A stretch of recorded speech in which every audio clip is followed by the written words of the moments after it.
Hello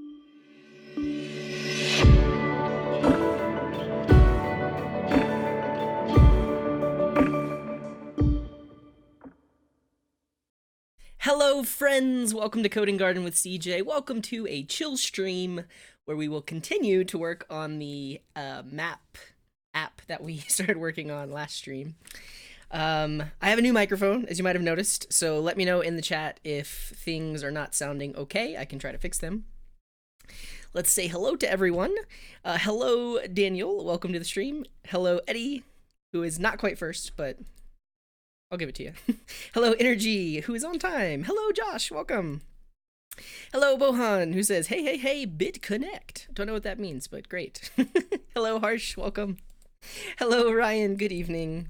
Hello, Jan, welcome to the stream. Hello, Sagir. Hello, Danielle. And hello, Nessie, welcome. Cool, so if you did not, Eddie says, it sounds clean as ever. Okay, that's good to know. Is it loud enough? I got a little bit of volume to play with. Sounds great. Sounds are clean. Okay, that's good to know. Okay, cool. So what we built last time. So last time we built this fancy little app. You can see I did a few updates after the stream. But essentially, I'll show you real quick. You can log in with Google. So you click log in with Google. Choose your Google account. That will redirect you to the front end. You're now logged in. And now you'd start using the app, but we haven't built any features of the app. We just got login and the map working itself. This app is built with, on the server, we have Node, Feathers, we're using Mongo and Mongoose. We're using Socket.io for real time, and we're using Grant for our Google OAuth. On the front end, we're using React. We're using the Feathers client with Socket.io. We're using this package called reactin, which gives us a global hook thingy that we can use. We're using Figbird, which is a fairly new library that gives you hooks for interacting with the Feathers backend. We're using React Map GL, which is a mapbox GL for React. And then we're using React Bootstrap for the UI. So that's the app. If you look in the video description, there's a link to the GitHub repo. You can see all the codes and everything. And today we're going to try to add some more things to it. So last time we spent like an hour and a half just figuring out what we're going to build. I had people submit ideas. We came up with an app name. It's called Snap Garden, and the tagline is real-time ephemeral image sharing plus maps. So ephemeral just means that the images are temporary. So the idea is after you've logged in, you can now view the map. You'll be able to upload an image that's tied to your current location. And in that image that you upload, you can set a radius in which it can be viewed. So if anyone is within that given radius, in terms of their actual detected location by their device, then they will be able to view that image. And then for any given image, you can set that it will disappear or delete after it's viewed X number of times or after a certain amount of times. You can say this image is only available for 1 hour or something like that. And then ultimately, all the other users logged into the app should be able to see all the image markers on the app.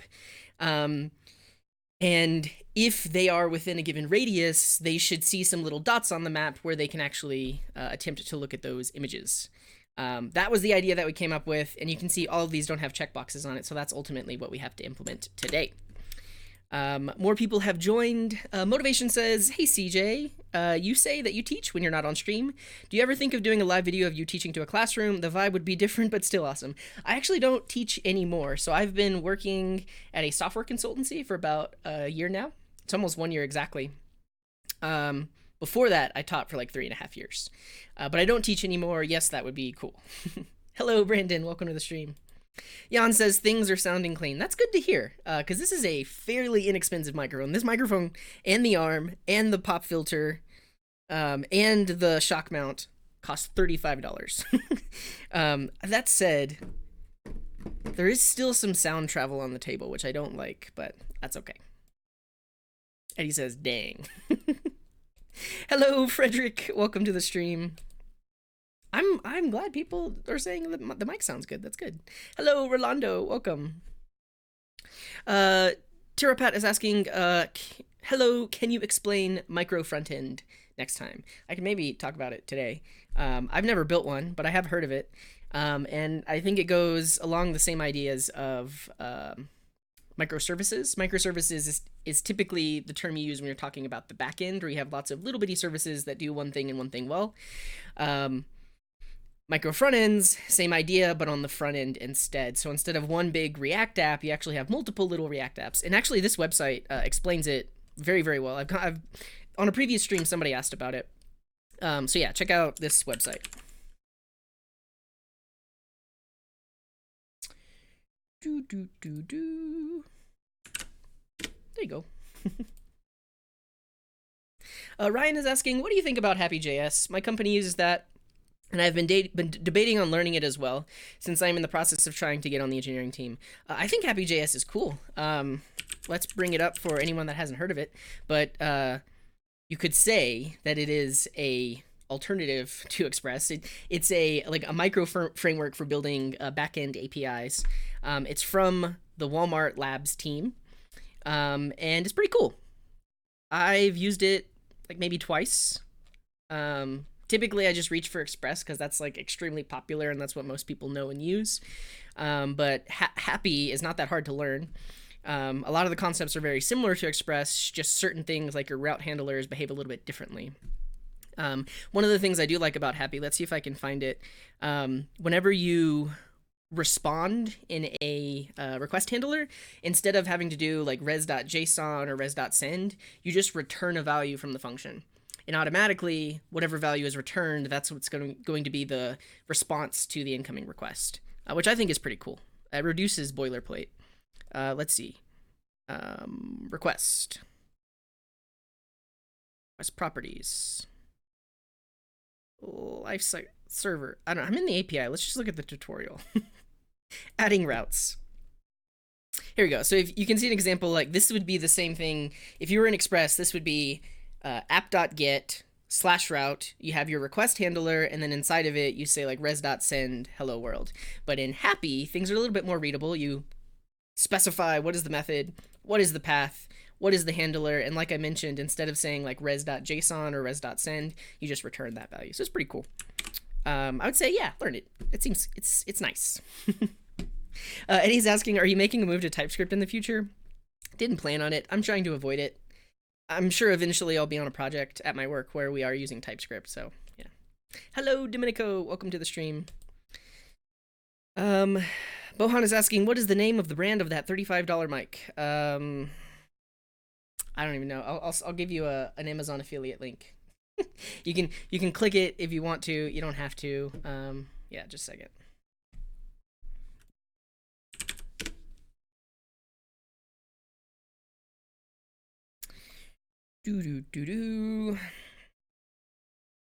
Yeah, my Amazon order history is ridiculous because I'm setting up the stream space. Sunday, Brooks from Brooks Build is gonna come on the stream, and we're just gonna chat.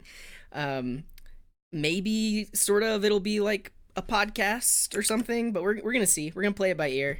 But I got lots of stuff to allow for that to happen, and I hope to have more guests on the show in the future. There's that, and here is the link. Yeah, here, and I'll go to it really quick. But it's super cheap. I actually got 2 of them. $35. It's called Zing U. It's like some Chinese brand. I got a red one and a black one. But for like having guests or a podcast setup, I'll actually have 2 mics, both of them on an arm, one for me, one for the guest. So that's the plan. Motivation is asking, what is the difference between an individual website and a professional website from a company? Is the CSS more involved?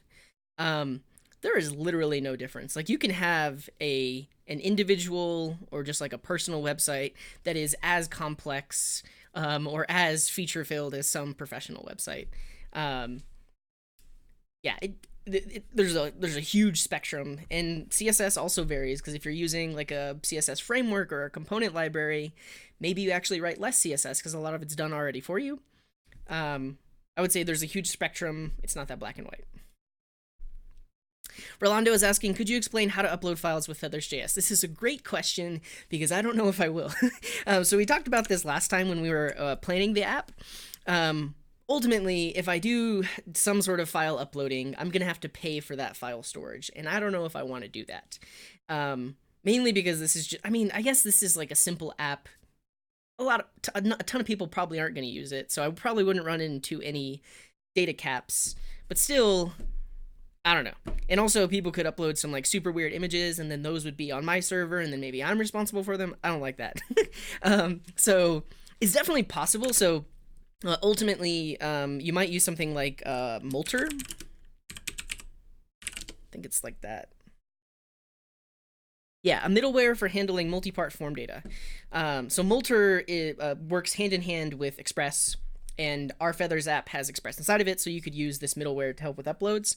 There's also a thing called, I think it's like Multer S3, which, yeah, and I've used this before, works wonderfully. Out of the box, you can just basically upload directly to an AWS S3 bucket from an Express route. So that's pretty cool. But like I said, I don't think I'm going to do this, mainly because I don't want to be in charge of all the images. I'm going to use a free image hosting service like Imager. I think we talked about it somewhere. Yeah, maybe I don't have it linked, but I think that the plan is to use a free service so that I don't have to deal with all the images hosted. We can leave that image upload or file upload for a future episode. Wally is saying, can you update your gear list with the mic mount and arm? I absolutely can. Just gotta leave myself a note. Let's do this. Because actually there's quite a bit of new gear I have that's not on that page. To do.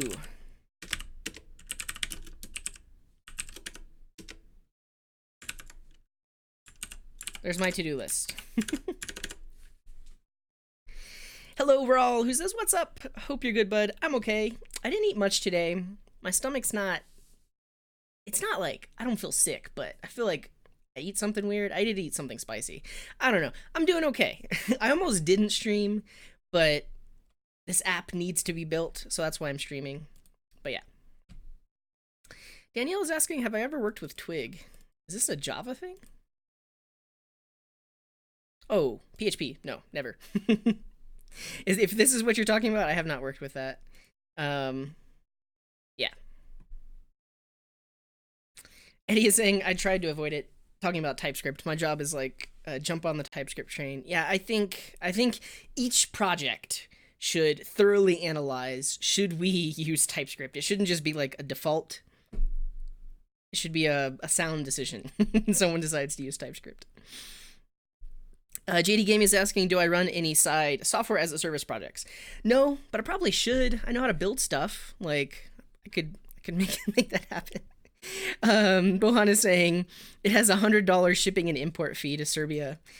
I mean, that sucks. That's a lot of money. Does Amazon have a like a European or Serbian version of it? Because if it did, maybe you could find it there. Or go on to like Deal Extreme or one of those sites where you can order direct from China, and maybe you'll see it there. I don't know. Hello, Amy. Welcome. Hello, Chris. Nice to see you as well. Good morning, Joe.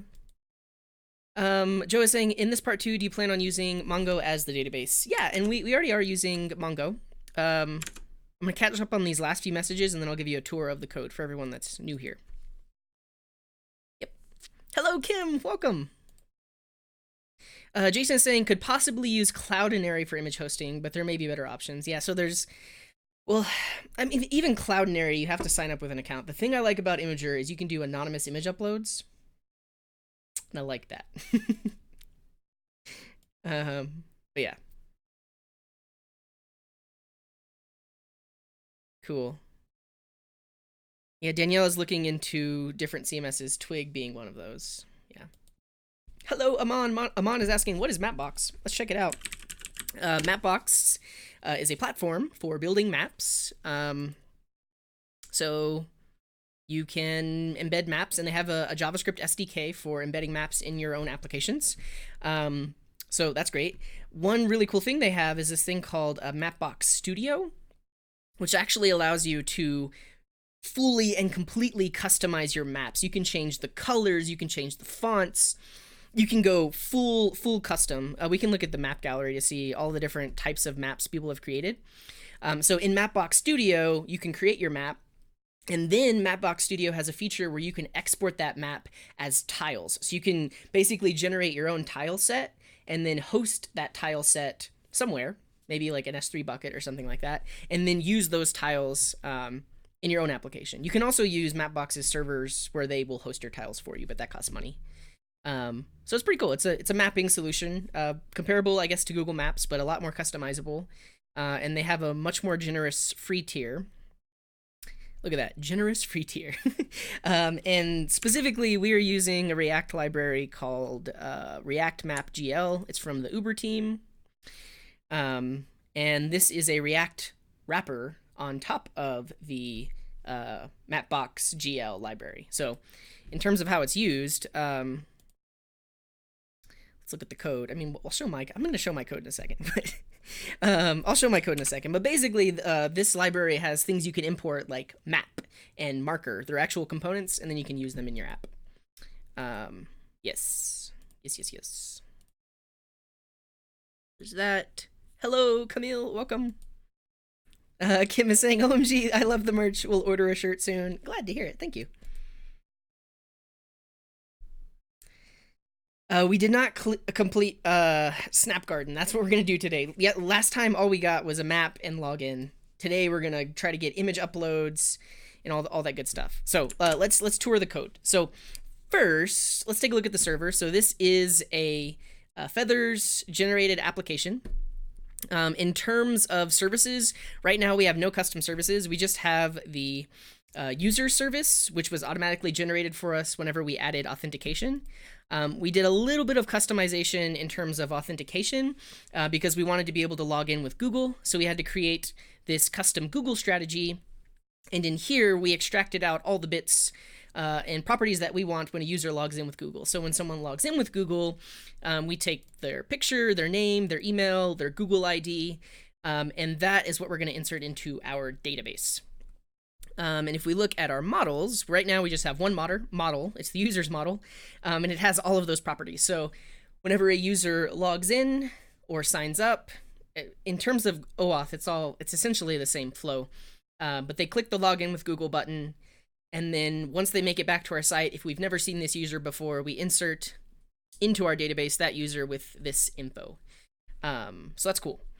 And yeah, that's about it. So this user's model is where our users live. Authentication handles logging in with Google.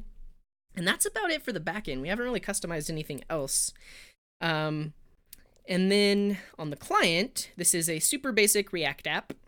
So index.js, we're bringing in Bootswatch because we are using that for the styles, which is I'll show you real quick. Bootswatch is a place where they have Bootstrap themes. So I'm using this theme. It's called Lux. But if you go to their website, they have a lot of different themes. And basically, it's just Bootstrap. So all the Bootstrap classes that you can use those, but you can get a custom styling instead of the standard Bootstrap styling. So we're using Bootswatch. And then we're also using, you don't see it in here, but we're using React Bootstrap, which allows us to bring in components like button and navbar and different things like that. So this is our main component here called app.js. You can see I have these hooks that I'm bringing in from React in called set global and use global. So in this application, we're trying to use as hooks as much as possible. And this use global and set global hook allow us to have global state. So in this application right now, really the main thing that is global state, meaning pretty much all of our components will need access to it, is the user variable. So to start off on my app, I say set global, user is initialized as null. And then inside of the component, I use a global. So this works very similarly to use state. But you pass in the property you want from the global store, in this case user, and then you can access it inside of the component. Our component is using Figbird, which is a React library for interacting with the Feathers backend. So part of Figbird is you put a Figbird provider at the top of your app and pass in the Feathers client. Let's look at the Feathers client. Super simple setup. So we're bringing in all of the Feathers libraries. We're creating a socket connection to our backend, creating a Feathers client, telling it to use sockets, telling it that our auth token will be stored in local storage, And that's it for the Feathers client. So this code essentially connects to our Feathers backend. And this gives us a Feathers client, and then we pass that Feathers client into FigBird. And what FigBird does is it has lots of different hooks built in where we can hook into our backend. I just said hook. Use hooks to hook in, and that's kind of what's happening. But FigBird provider, we give it the client, and then now any of the hooks we bring in from FigBird will use that Feathers client to request stuff from the backend.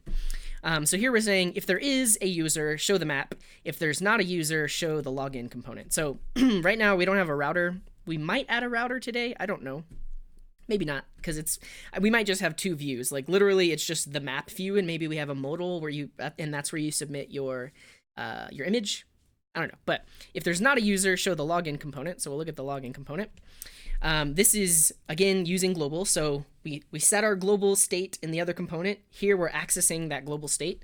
I'm doing some weird destructuring here. So use global works very similarly to use state. So if you're familiar with React hooks, use state usually gives you the thing you're asking for and then a function to update the thing you're asking for. But I don't need user in this case. I only need set user.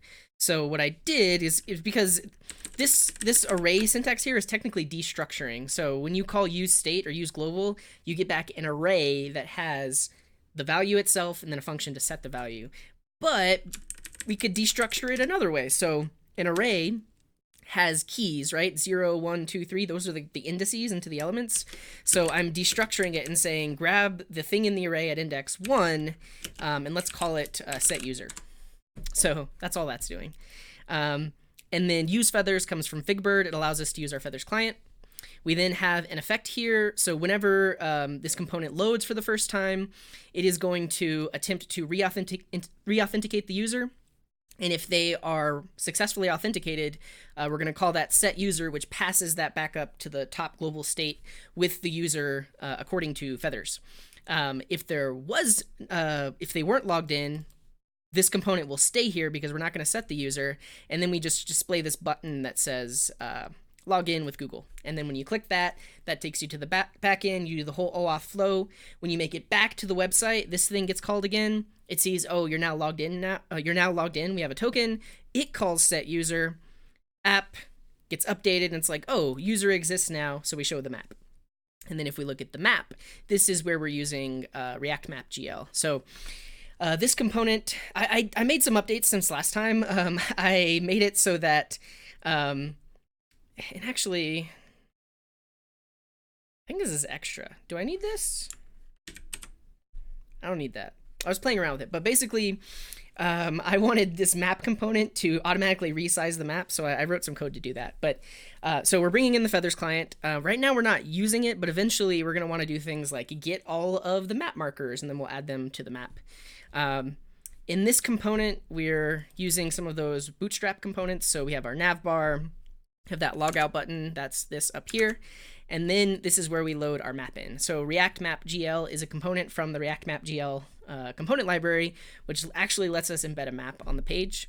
This is another thing I added since last time. I added a dark style, so you can pass in map style. This is one of the default styles. We get this nice dark. If I comment that out, it'll get the default styling, which looks like that. I like the dark styling. Cool. We do need to pass it our mapbox access token.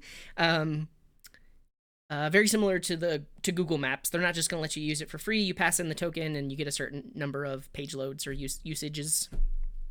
And then we have just a simple marker on the map. So here we're putting it somewhere in San Francisco. And then that's where we have that little camera emoji. And that's how that shows up there. So that's pretty much the app.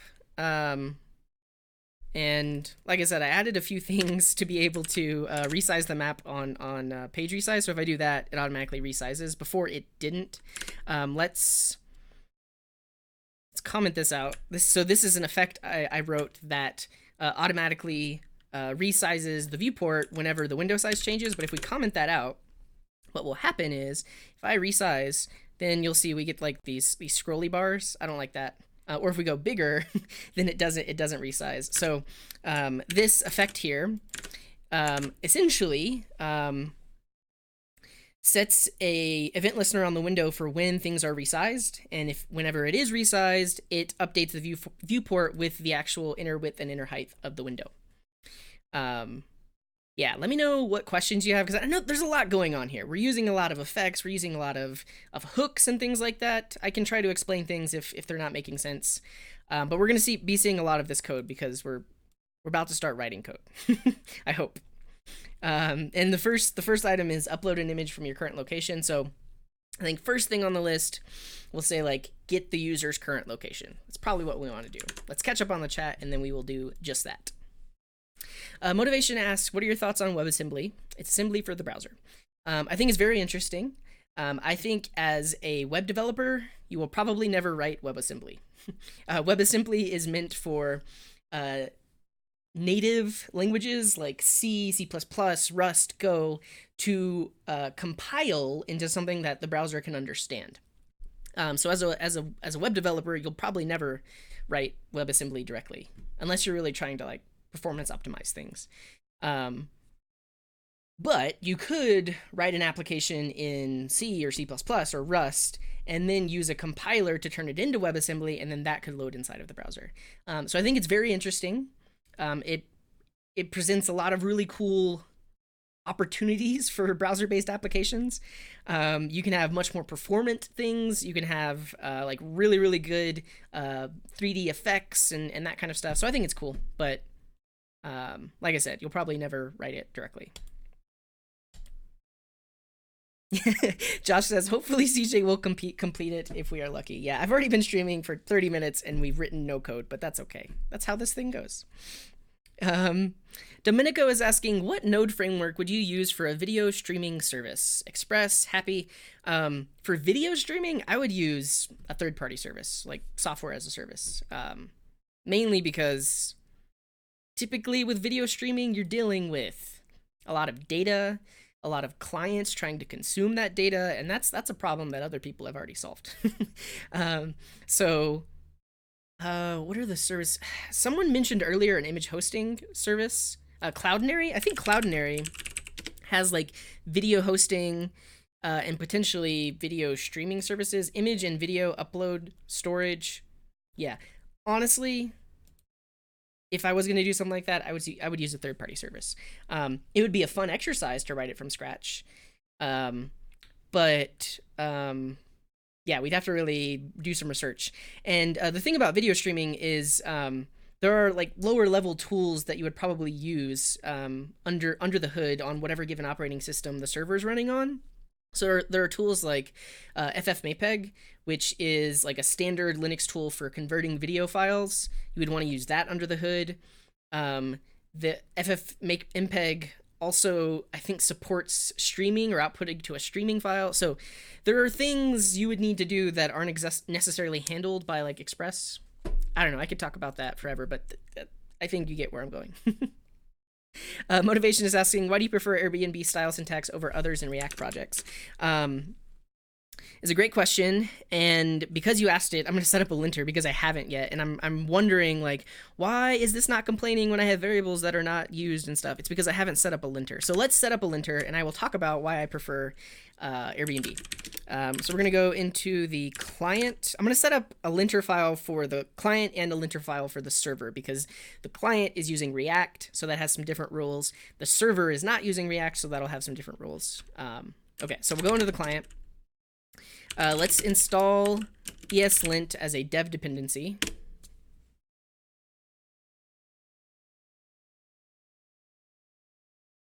Excuse me.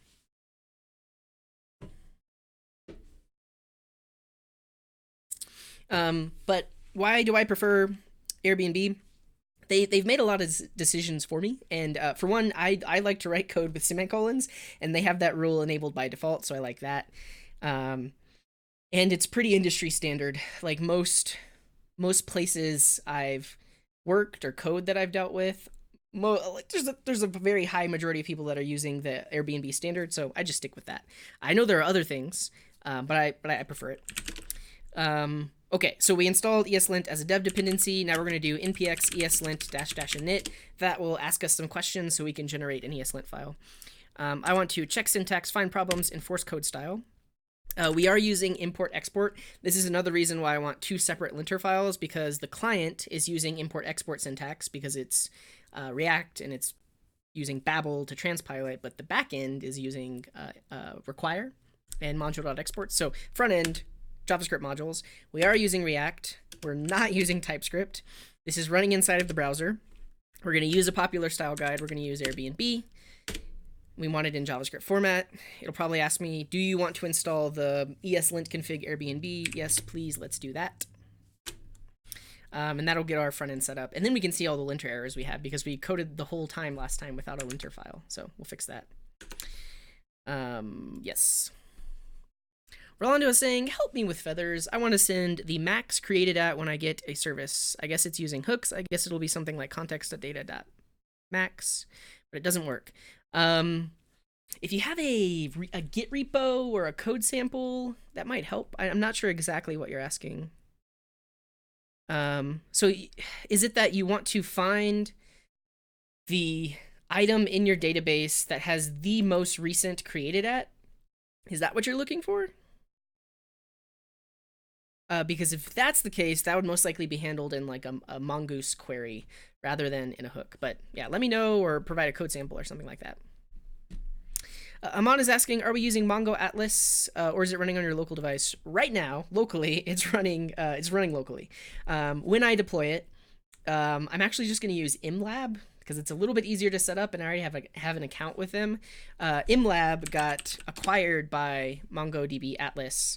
You can see that here. So you actually can't sign up on imlab anymore, but their interface is much easier to use and I'm just using this. So I've already created a database with imlab, and when I deploy, this is the database it'll be talking to. Yeah, and thanks, Josh. Camille is saying, in Poland, it's 3:30 a.m., and today I start first year of University of Course Programming, and I'm a little bit stressed. I don't know what I will get and what to expect. It's going to be okay, especially the first day. The first day is just going to be orientation. You're going to get the syllabus. They're going to talk about what you're going to do. Like, you're probably, it's going to be okay. And you should probably try to get some sleep, but also you're up this late. Don't miss your alarm. I don't know what time your class is. But my advice is don't sweat it. It's going to be fine. You have 4 years of school left. It's going to be okay. Amy is saying, wait, so I could use a global state instead of redux? Yes, and thanks for saying that because I didn't mention it, but that's essentially why we're doing that. And that's typically what a lot of people use redux for, is it gives you some global state that you can share throughout your application. But in using this hook, it makes things very, very easy. If you go back and watch the last stream, it was so easy to set up. We literally import React in, set global, and then in any component that wants to use that global state, we just say use global. And of course, I can add more properties here, and then we can have more global state if we need it. But yes, this is a small alternative to Redux. Redux offers other things as well, but we can probably get those going with just hooks as well, because there's the use reducer hook, which allows us to create reducers inside of components. We could use that in conjunction with global state, but yeah, good eye. Yeah, and both Amy and Bohan asked that, but yes, I would say it's a partial replacement. There's still other things we need to do, but the global state aspect of Redux, that's absolutely what we're getting by using that global hook. Hello, Felix, welcome.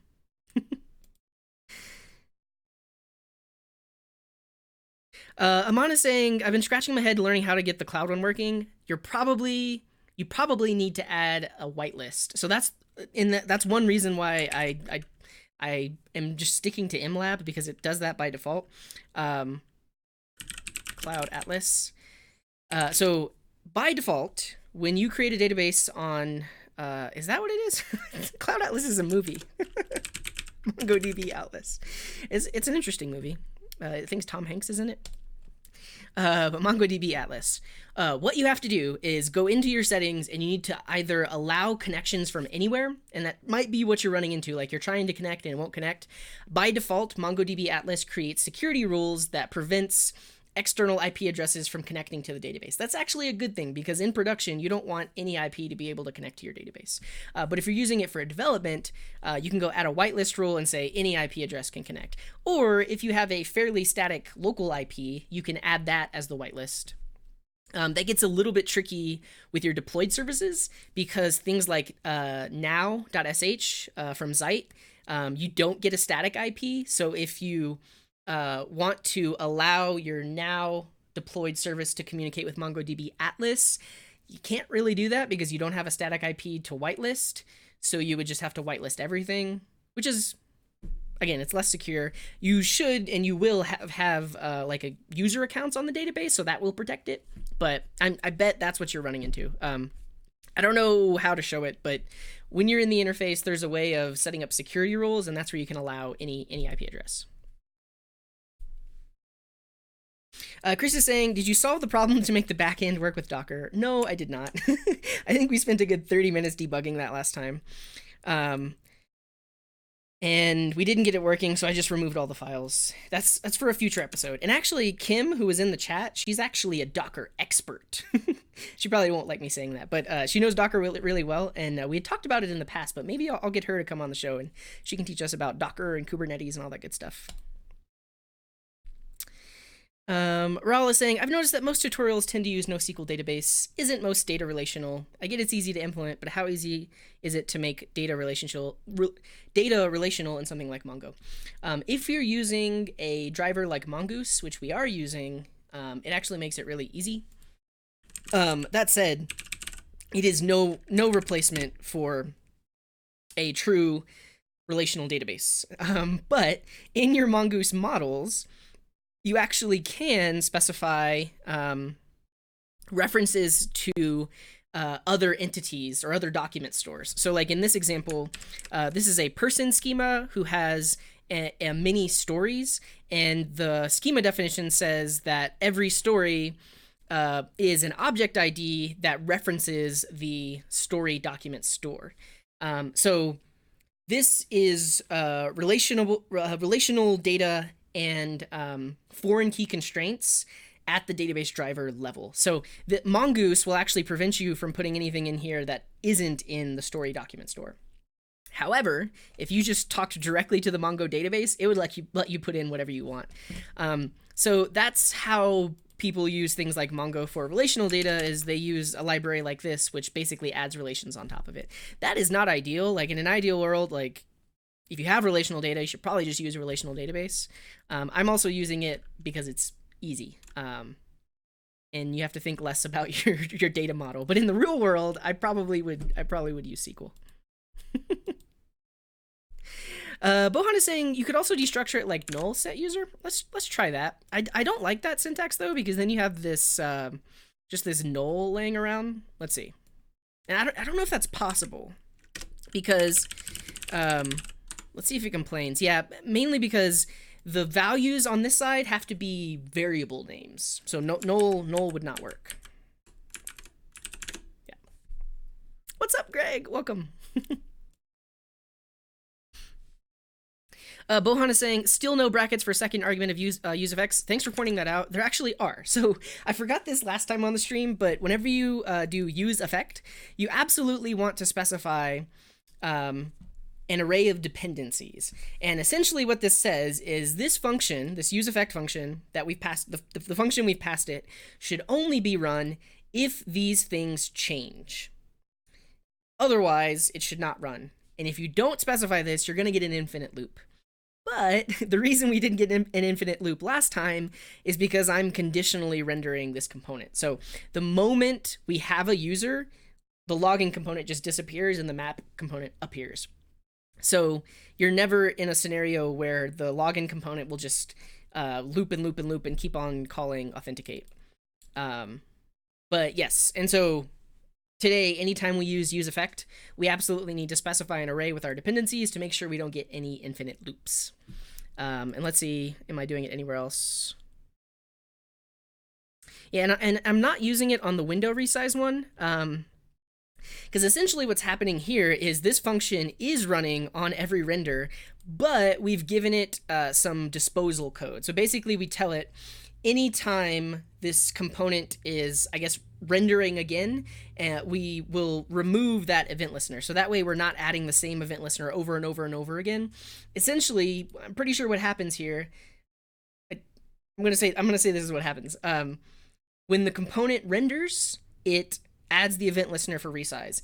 Anytime the component updates, it removes that event listener for resize and then re-adds it again. But if your useEffect returns a function, that function will get called when the component is destroyed.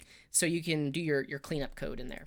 And so that's what's happening here. So this thing will run on every single render, but we've got our cleanup code to remove that event listener. And then this thing will only run if these dependencies have changed. But yeah, thanks for pointing that out. Aman is asking, how do you comment on the selected text? In VS Code, it's just command slash. And you can do that anywhere. Command slash. Command slash. You can also select multiple lines in the new command slash, and it'll comment it out. I guess on Windows, that's control slash. Thanks, Josh. I actually have a VPN running, so I'm somewhere in the middle of California right now. Danielle says, can't wait to see your image integration. I can't wait either, but I keep reading the chat. Why do I keep reading the chat? Because you all are great, and I enjoy your comments. Joe is asking, I'm about to work on a Vue.js project. How different is it from React? I would say it's simpler.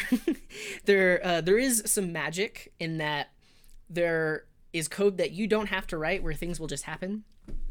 And I like that. As a beginner, it might feel too magic. And I also like the syntax better than React.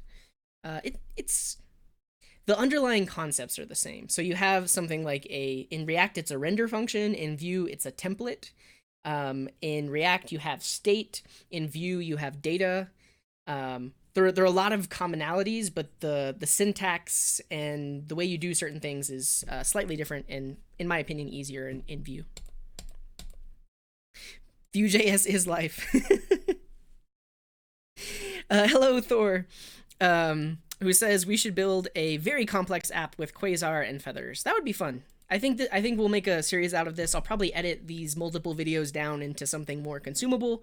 And this is one where we do feathers with React. We'll do another one with feathers in Vue or something like that. Hello, Matcha. Welcome to the stream. Hello, Gabriel. Welcome. Not using TypeScript. We are not using TypeScript. You're welcome, Domenico. Yeah, Quasar does seem pretty sweet. I'll just pull it up for those of you that haven't heard of it. Quasar is a Vue component library, but it's much, much more. So it is a framework that allows you to build cross-platform applications. So you can build hybrid mobile applications. You can build Electron applications, you can build web apps, all with the same code base, and progressive web apps, all with the same code base. And essentially, they have a component library. How do I get to it? They have a component library that implements material design, but you can use that component library in any one of those platforms. Look at all the components. Yeah, it's pretty sweet. Gabriel is saying, why use React when you can use Vue.js? Mainly, I'm exploring hooks. Hooks are pretty interesting. It makes things a lot easier, less cumbersome, less boilerplate. So I like that about it. Robinson is asking, when is the Hello Friend videos coming out? I'm just waiting for a few more submissions. I actually only have like 5 or 6 submissions. So I want to get at least 10. At least 10. And if you don't know what Robinson is talking about, go to my YouTube channel.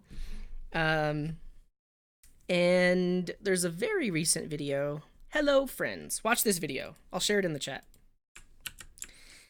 But basically, I'm trying to get people to submit videos of themselves saying, hello, friends, and then I'm going to edit it all together and use it for an intro.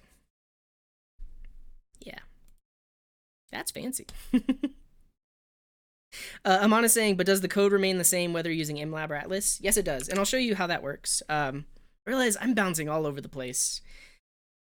I don't know. But I'll show you how that works. So in Feathers, all of our configuration typically gets put in these files. So if you look in default.json, you can see that MongoDB is set to my local host. So when I'm running locally, it's going to connect to the database locally. But when it's deployed, it uses the Mongo URI environment variable. So Mongo URI can be will be that same connection string, but it'll point to a remote server. So like something on Atlas or something on MLab, but the code remains exactly the same. The only difference is how it's connecting to that database. So the Mongoose code, and we can look at the source for this, it gets that configuration variable and then uses that to connect to the database. So if we're local, connects locally. If we're remote, it uses that environment variable, and your code is exactly the same. Hello, Javier. Can you share some tips in testing database queries in FeathersJS? I don't know if I have any tips. I would say, I mean, for any given database technology that you choose, I would probably find a tool specific to that database and kind of do it outside of Feathers if you want to test things in that way. When I am testing Feathers without a front end, I typically am using something like Postman. That might help. Yeah, I don't know if I have a good advice for that. Raul says, I wish Redux would just shoo away. Fluffy Train is saying, how do you remove unused node modules? Is there an npm command to remove unused node modules? I think there is. It's like npm prune or something like that. But no offense, but take exactly what you typed here and put it into Google, and I'm sure you will find something. And if you don't, search for like npm prune. And if somebody in the chat knows, share that as well. Busted. Tom Hanks is behind Mongo Atlas. Thor is saying GraphQL relationships on Mongo made simple. It's another way, because in GraphQL you create types and resolvers, and your resolvers can have nested data, and you can point that as at related information. One thing you probably don't get without some extra code, though, is a strict enforcement between those relations. So in a SQL database, if you have a foreign key constraint, the database will not let you put something in that column unless there's a matching ID in some other table. And that happens at the database level. With something like Mongo, you have to write code on top of it that does that check, instead of it being enforced at the database level. Eddie is saying, how do you update a package in the package JSON if the latest version has a breaking change? You update it, but then you potentially have to update your code. And that's why it shows you a warning, or it says we're not going to automatically update. Because if you're using some code that, so if that particular library introduced a breaking change and you're using that code, then you'll have to fix your code. So it's basically 2 steps. Install the latest version, and you can just do that with npm install package name at, I would probably do the caret, what version you want. That will install the latest version, and then your code will break. And then you need to go to package names documentation and see how do you fix your code to work with that latest version. That's mainly the way to do it. Hello, Aktim, who says 2:53 a.m. Welcome. There's a lot of people that are staying up late. I hope you get to sleep eventually, but glad you're here. Joe says, thank you. You are doing a great service to humanity, and thank you for the great knowledge you are sharing. I'm just doing what I can. You all are my friends. You are my, this is what I'm doing with my Monday evening. I'm hanging out with you all. I appreciate you. Chris is saying, did you manage to see my message on Discord about a problem I'm having with GraphQL? I can check my Discord messages. During the work week, I typically check it less often, but I'll check. Harsh is watching a delayed stream. Yeah, there you go. Jason's got an answer for you. Alan says, hello, CJ. I've been watching your videos for more than a year, and this is my first time leaving a comment. I can't believe how much... I can't believe how you get me to watch all those 3-hour videos. I can't believe it either. Yeah, but thanks for watching. And I don't know, eventually, if I'm doing, when and if I'm doing YouTube full time, I'm going to hire someone to edit my videos, because I never have the time. I've edited some of my videos to basically like take the important parts of the stream, turn it into a single video. But that takes time. So I'll probably hire somebody in the future to do that. But thanks for watching. Depth check checks for unused modules. Cool, check that out. Hello, Enrique from Nicaragua. Welcome.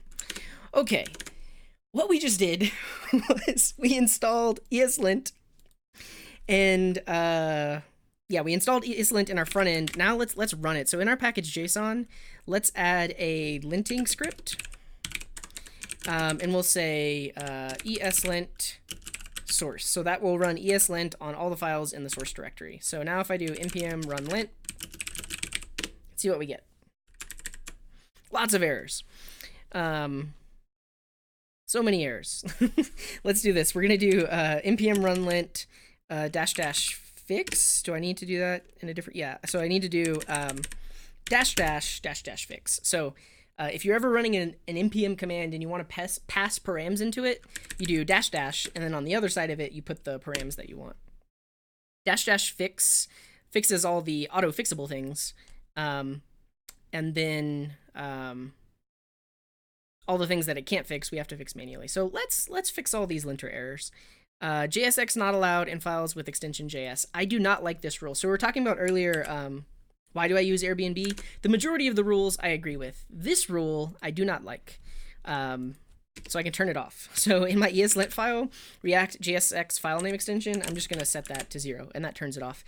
This rule requires that any file that has JSX in it has an extension .jsx.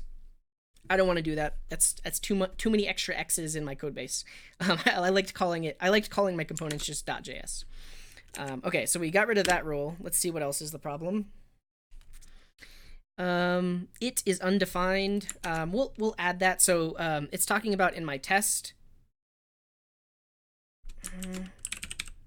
Reload window. Why isn't the linter kicking in? Linter, ESLint. What's the problem? Failed to load plugin React declared in client ESLint. Cannot find module ESLint plugin React. You know what it is? I might need to open. I need to open the client directory, the client app separately from the server app. So I'll have 2 instances of VS Code open. Let's see. There we go. So I'll be working in 2 different instances of VS Code, mainly because they have different linter rules. I don't know if I've always had to do that, but in the test it says it is not defined. Well, I know that it is a global variable, so let's add a global here. We'll say it, make it read only. Basically, we're just telling it that when you see it, it's okay. Don't throw an error because it should be a global variable because that's from our testing tool, whatever we're using. I think it's Jest. Emojis should be wrapped. I'm going to disable this emoji accessible rule because it always complains when I put emojis in my code. So in my ESLint, let's turn that rule off. Run it again. Prop spreading is forbidden. What? I love spreading props. I'm going to turn that rule off too. So what it's complaining about is in my map component. Right here, it does not like the fact that I'm taking all the properties of this viewport object and spreading it as attributes on this component or props on this component. That's really convenient because I don't want to specify each individual one. So I'm going to turn that rule off because I like to do that. So whoever asked earlier about why do I use Airbnb? The majority of the rules I agree with, but there are some that I don't. And I think, yeah, these are rules coming from React. I don't think these are specific to Airbnb. I think it's particularly just the React plugin. Yeah, ESLint plugin React. Okay. In map, viewport is already declared in an upper scope. I kind of don't like this rule, but I'm going to go with it because it prevents you from forgetting that there's already a variable and then you shadow it. So this no shadow rule actually does come in handy. So let's fix that. Line 51 of map.js. So we are saying right here, viewport shadows viewport declared above. So we declare viewport right here. And then we're trying to specify the parameter to this function with the same name. Let's just abbreviate it. And actually, I think we can just do this, because it's a function that just gets called with the thing that was passed into it. So that should work. Let's try it. Yeah, now if we, and this updates the viewport. And if we resize, yep, cool. So that fixed it. Just pass it the function directly, and we can see what was happening there. So basically, we wrote a function that takes in a variable and then calls another function and passes that variable directly in. So instead of doing that, we can just give it the function, and then it will call it with that variable. Cool. Service worker.js has an error. Check valid service worker. I'm just gonna delete the service worker. I don't really want caching or PWA because it's a map. You need access to the internet anyways. So let's just get rid of the service worker. Gone. Gone.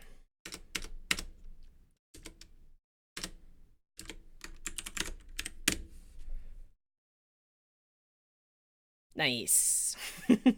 So just one problem right now. It's a warning. We have a console statement. Okay, so we set up a linter on the front end. Let's do the same thing on the back end. We'll go up one directory. We'll go into the server folder, and we'll do npm i-d eslint.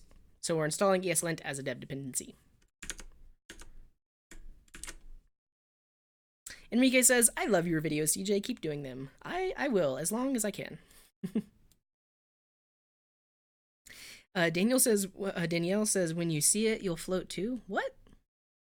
What is this in reference to? I don't know what that's in reference to. Alan is saying, and hello, Alan, another cool way to avoid the it undefined error is adding just true to the env object.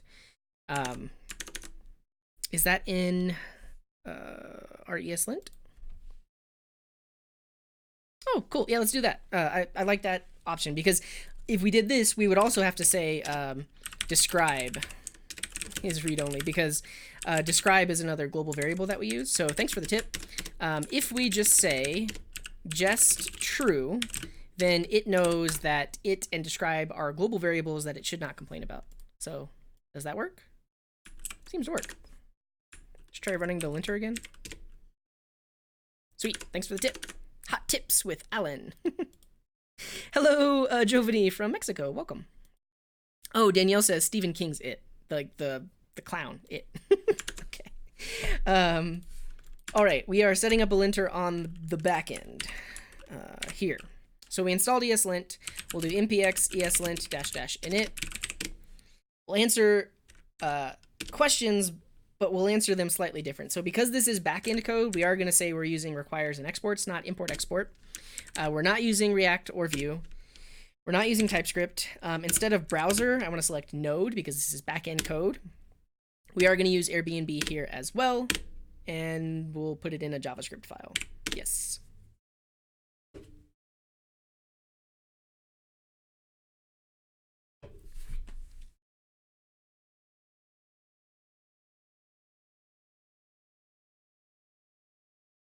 Yay.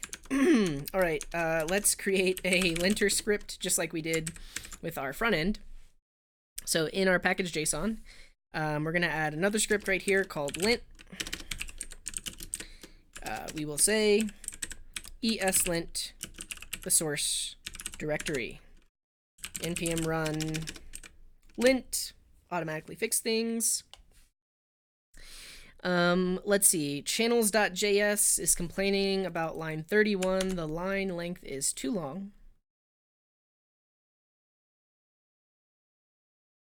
It's just a comment.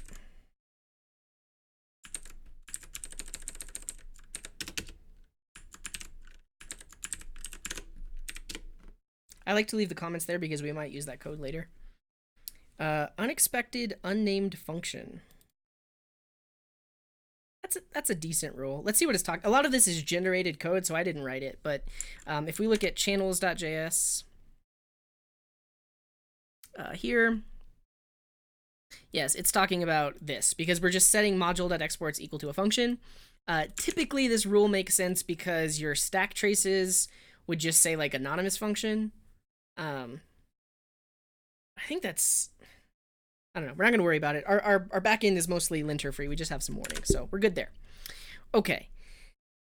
We should get the user's location. I think that's what we need to do now. Like I said, I'm extremely scatterbrained, but on the client, on the map view, when the map view loads, we want to request the user's location. That's what's going to happen. Let's see. Are there any chats? If not, we're getting user's location. Tech is saying, this is my first time watching your vids. Welcome, Tech. So far, I like your style. Thank you. Okay, so on the client, we want to get the user's location. Let's just search MDN for that because it's built into the browser, a way of requesting a user's location. Let's search for geo. Geolocate. Geolocation.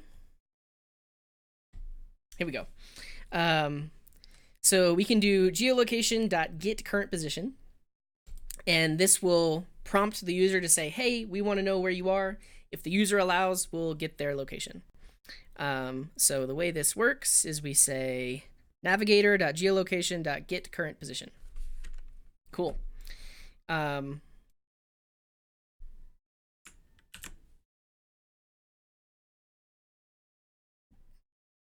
so we have a success callback, an error callback, and then we're passing in some options. So I think we're going to do this in the map component. You know what I could do, though, is I could create a custom hook called use location, and it will automatically give you back the user's current location. Let's do that. Let's create a folder called hooks. In here, we're going to create a new file called use location.js. We will import use effect from React. React. So use effect is going to allow us to do something that is like asynchronous, like getting the user's location. So we want a function. It's going to be called use location. Let's just export default this thing. And we're going to want to do something like this. So we're going to say use effect. The effect itself will be to get the user's current position, and then we can specify those functions. Success.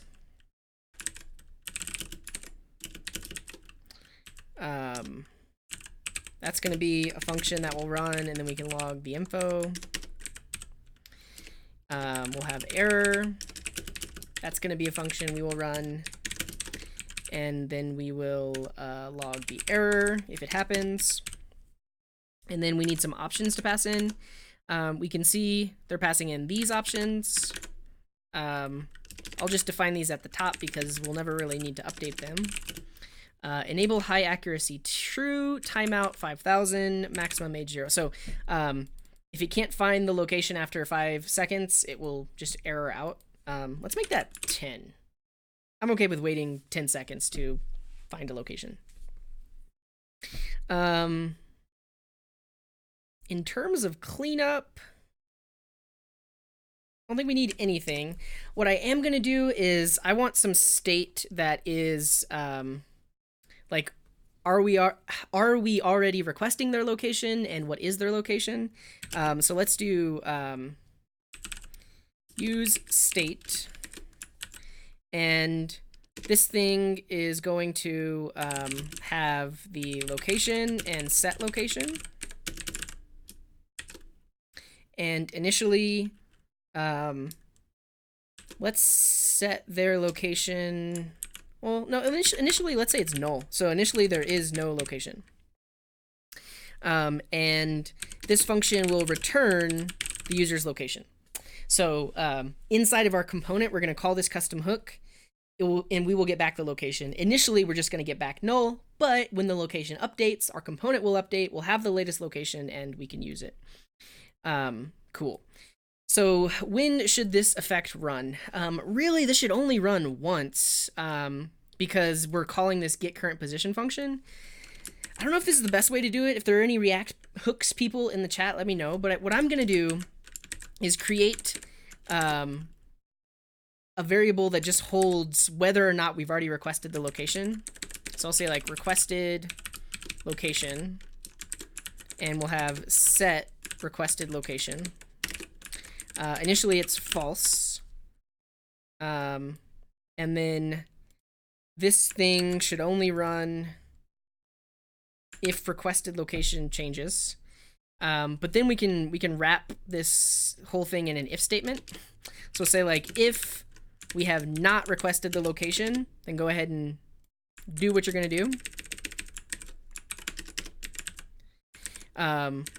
Otherwise, we do nothing. So that way, this will only call navigator.getCurrentLocation once, because we really only need to call it once. Yeah, so we should be good there. Error is already declared in the upper scope. What? No, it's not. Is it?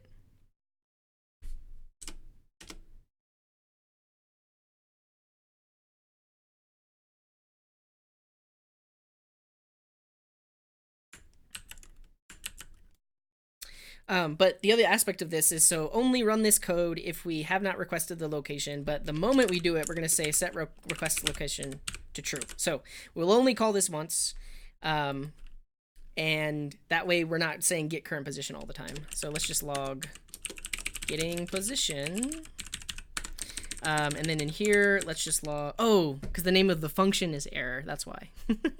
Let's call this on error. And let's call this on success.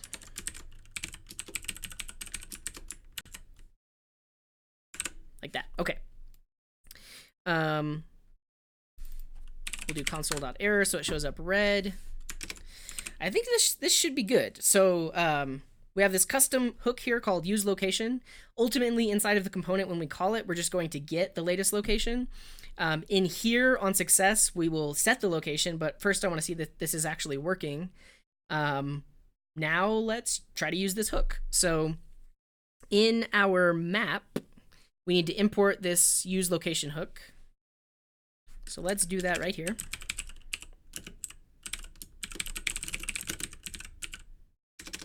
Up one directory into the hooks and grab useLocation. Cool. And so right here in our component, we're just going to say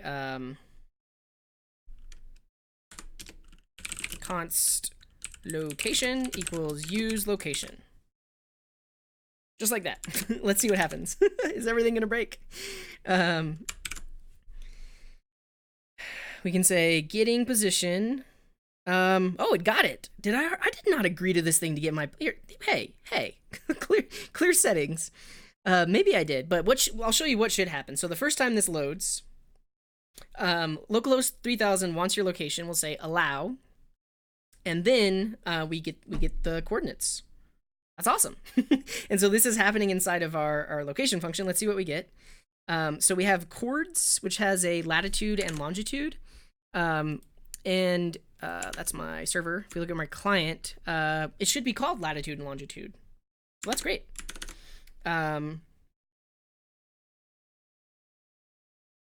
Yeah, and this is not where I am. But let's see. We're gonna add a marker on the map, and we're gonna see where I really am. But this is great. So chords.latitude and chords.longitude are our location. So inside of our custom hook here, on success, I'm gonna say set location with latitude and longitude. And we will destructure latitude and longitude from chords that got passed in. So this is an object, and it had a chords property, and we want to destructure latitude and longitude from that. And then we're going to set location with latitude and longitude. And then in our component map here, we should probably try to center it on the user's location. I mean, initially it's centered there, but really we want to use location on this marker here. So let's just say if location is defined, because remember when the page loads, location is null. So if we have a location, we're going to show this marker at that location.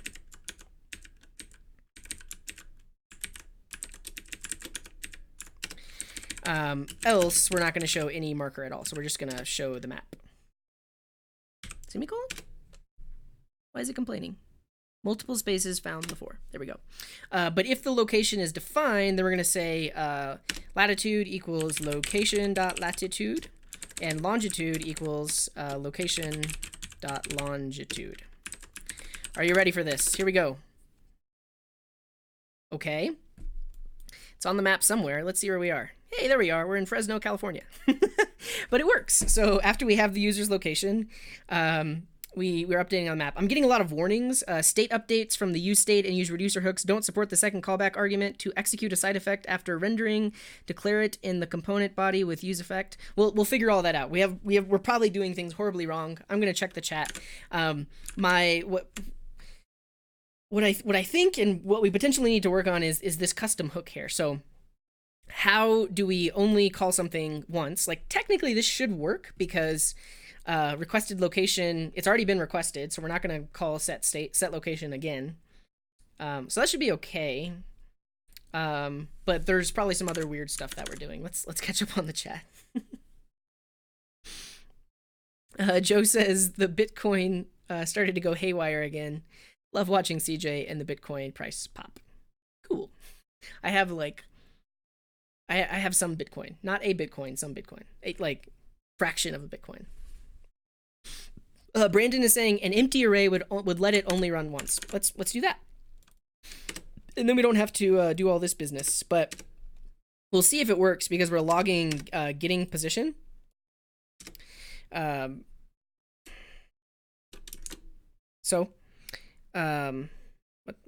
happening here? Oh, that doesn't exist anymore. So if Brandon is correct, and he probably is, when we pass an empty array, that means we're not dependent on anything, so this effect should only run once. So in the console, we should only see getting position one time. Getting position once, and there we are in lovely Fresno, California. Cool. Sweet, thank you, Dimitri. Nino says watching from work. Thanks, Brandon, that worked. Everybody's got it, cool. Yeah, that's a good point. So Josh is saying, I did a project a while back on localhost 3000 where I did grant it permission. But this thing is there if you didn't know. You can click here and revoke permissions so that you'll actually see that permission pop up, which is what I did a second ago.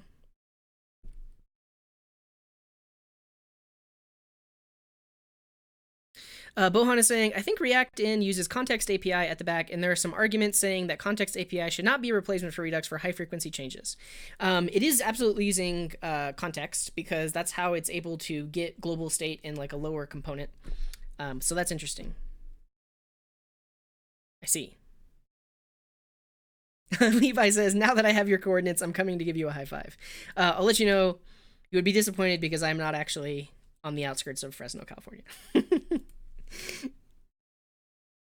Is that Area 51? That would be great if it was Area 51. I don't think it is. I should have spoofed it to Area 51.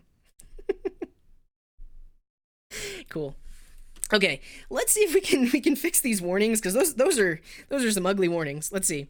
Updates from the useState and useReducer hooks don't support the second callback argument. Where am I doing that? Does it say a line of code? At map line 17.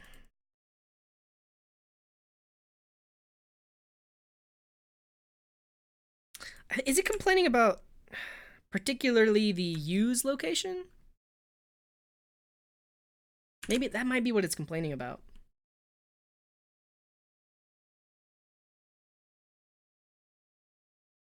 To execute a side effect after rendering. Oh, does that mean that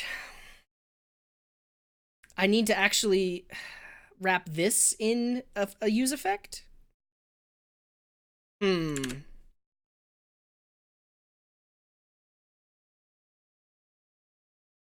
and then every time it updates, it's that exact same warning.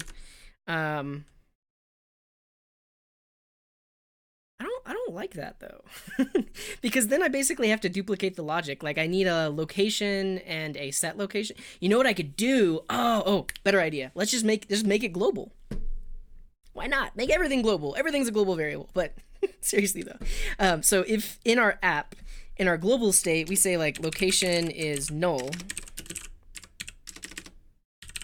like that, then we can just say use global location, and then we'll set the location globally, because I'm sure there are other components that are going to need the location, and then they don't have to import this hook.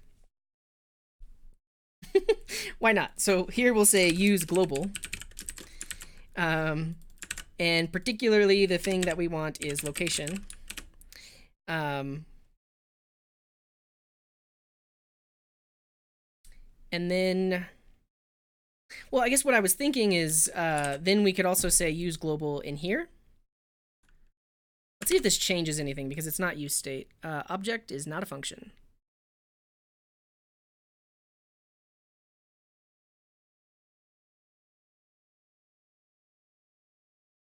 Location. Use location. Use location. Did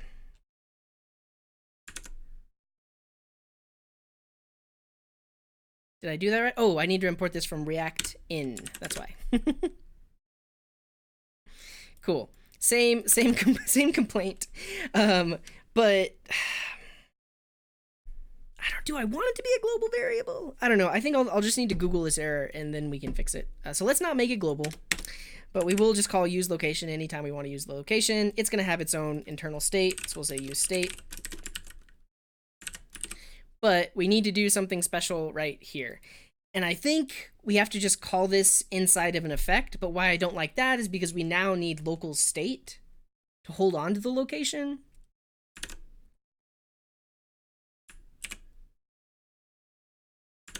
What? Oh. Sorry, use state with null. Okay. Anybody have an error? Dan Abramov, a complete guide to use effect is worth reading. You know what? Let's take some time to read it, because I'm going at this blind. I've literally only seen code samples and have just tried to use it. So yeah. Is this by Dan Abramov?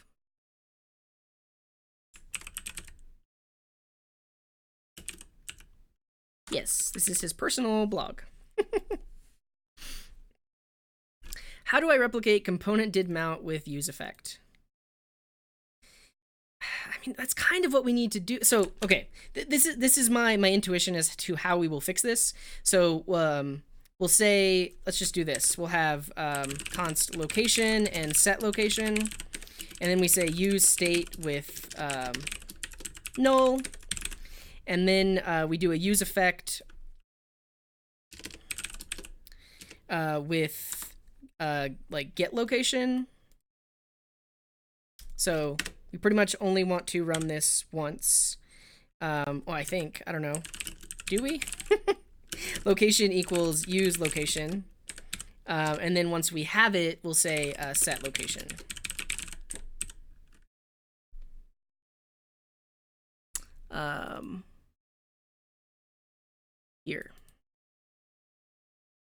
Here. Yeah, and I guess technically we could make use location return a promise instead of having like internal state. I don't like this, but I think this might actually fix it. This is the no shadow. Let's call this current location. And we don't want this to just run once. We want this to run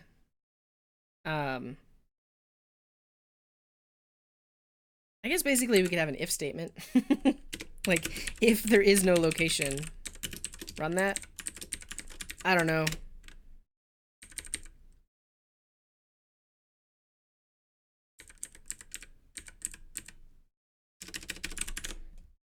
Horrible. Am I going to have an infinite loop? Use location cannot be used cannot be called inside a callback. React hooks must be called in a React function component or custom hook function. So maybe not. Okay, my intuition was wrong. I'll just say that. away. We'll go back to this. I think that's where the because Josh was saying, is that where the error was coming from? Oh, it's not. Okay. So that's not where that error was coming from. This is a totally separate error. And it could be coming from my my handle resize thing.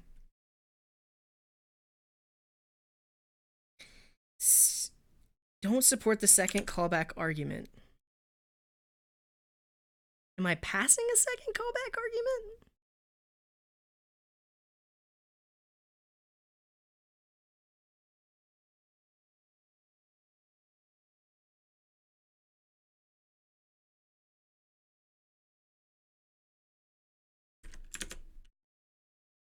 Okay, that's good to know though. Like my location hook is solid. I'll say that. It's solid. I think it's my resize code that's messing things up. Let's just comment that out. Oh no, it's not.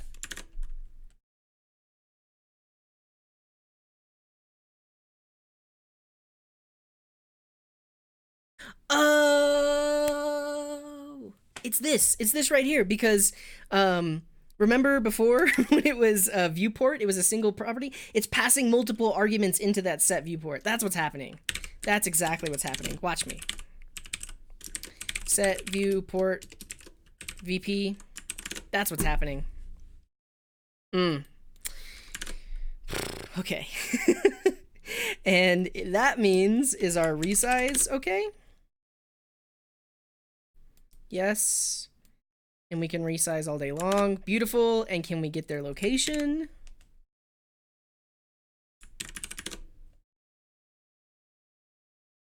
Awesome. Don't you love it when you debug for 30 minutes and it was literally one tiny little thing. So the issue was this. So what's happening is on viewport change is actually passing in multiple parameters. And we can look at the docs of React Map GL. Let's just do that. React Map GL.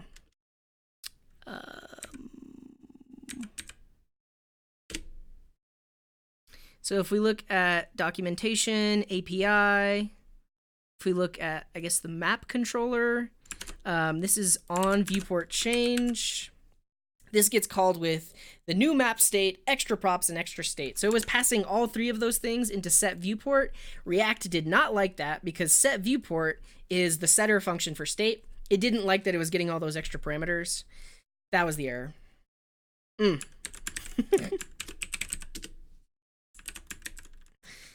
Okay. Oh no. Well, that was fun. We've been programming for an hour and a half. We have the user's location. Hello, Pi from Brazil. Welcome. It's a great read, but a long one. Yeah, I'm going to put that on my to-do list of things to read. Bookmark. There we go. Yeah, at this point, if I was going down the route of just creating a US effect, then there would have been no point of a custom hook anyways. So yeah. Brian is saying, how do you keep your cool after getting an error? I usually get frustrated with myself. I don't know. One thing that I've thought a lot about, in why I am what's considered, I guess, a good programmer. Sorry, or not that, or like, why I love programming so much is like I am extremely stubborn. So if an error happens, I will not stop until I can like fix that error. And that's just like a personal thing. It's just like a fixation, and I have to do it. Yeah, I mean, and for me, that's like it's part of it. It's all part of it, and there's a whole lot of that in programming where you spend hours on a tiny little thing. So I think another part of it is I've just accepted it. This is what programming is. This is what's going to happen. You just have to accept it. And ultimately, when you do fix it, because that's the mentality in my head, is like, eventually I'm gonna fix this thing. When you do fix it, dopamine hit. Like, yes, we fixed it. Look, we fixed it, right? Ultimately, and we figured out what it was. It was this little thing. We fixed it, and that's exciting to me. So I don't know. Yeah, Macha's saying, I've learned to love errors. When it fails silently is what's frustrating. Yeah, and errors, they give you a path to go down to potentially fix that thing. So yeah. React debugging is painful. It's okay. Josh is saying, I was starting to doubt my newfound understanding of hooks. We did it. And I'm pretty excited. Like, this is a nice custom hook, right? Has the user's location. I could put this on npm. You know what? I bet somebody has put it on npm. It's called use location. Brandon is asking, would it be all right to ask how long you've been programming? I would say professionally, roughly 10 years. But if you include like school and like before I went to college, like probably 15 or so years. But yeah, there you go. Thanks, Josh. Just realized the break timer is missing. Yeah, yes, I tried to remind myself to start it up before I streamed, and I didn't. But there it is. I'll probably take a break because I haven't taken a break in an hour and a half, so I need to do that. If you like debugging for 30 minutes, maybe also try longer. I mean, I've debugged for hours. I've spent days debugging one little problem. Like, and ultimately, it's like when you fix it, it's usually it's like one thing. It's pretty easy, but it's finding that one thing that's the hard problem. A very particular set of skills, yeah. Enrique is saying, do you think Vue 3 will be better than the current version? I find Vue easier too, but React is the most popular one. I think Vue 3 will be easier. So Vue 3 introduces the composition API, which is it's somewhat similar to what I'm doing here with all of these hooks. Use this, use that. And I like it. Some people don't like it. I do like it. And that aspect of it is going to make writing code in Vue 3, to me, I'm not going to say, it's not going to be more fun. It'll be easier to solve a certain set of problems and also to keep your code base fairly clean and modular. So that's what I like about it. That said, Vue 3, you could technically just keep using it the way that you're using Vue 2, and not much is going to change. So if you already like Vue, you're gonna like Vue 3, but they're just adding extra stuff that allow you to write Vue apps in a slightly different way. Yeah, we haven't stretched in forever. Let's everyone stretch. Let's go ahead and what do I do? How do I start a micro break? Ooh, did you hear my back crack?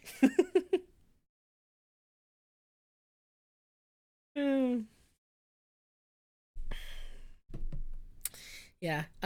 My streaming studio is a mess right now. I'm working on, so I mentioned I got like a bunch of new stuff and I'm setting it up. I actually have two blue screens. Like there's a blue screen right here and a blue screen right here. And one thing I've started to do is hang my lights from the ceiling. Like, you see how bright that gets? It works out much better. Before I was using light stands. And there's one on the ceiling there. This one is still on a stand, that one's still on a stand, but I ordered some purpose-made brackets that I can attach to the ceiling and then attach my light boxes to. So that'll be nice. But yeah. Josh says, I ran out of soda and realized we hadn't stretched yet. Yeah, I'm gonna take like a 5-minute break. Joe is saying, if you don't mind, how's your diet when it comes to programming? What do you mean? like what foods do I eat? What's my food diet? Or yeah, but please clarify, Joe. I'll tell you what I eat. I mean, I actually don't eat very healthy at all. I want to. I always think about it like I should be eating healthy, but I don't. Yeah, please clarify, Joe. All right, I'm gonna take a 5-minute break. I'll sit down. We'll come back to this. And yeah, when we come back, we're going to take this user's location. Well, not take it, but now we'll actually allow them to upload something. We'll have to create a database model for all of that. We'll have to hook it into the Imager API. So yeah, we'll do all of that. When we come back, I'll be back in like 5 minutes.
Hello, I'm back.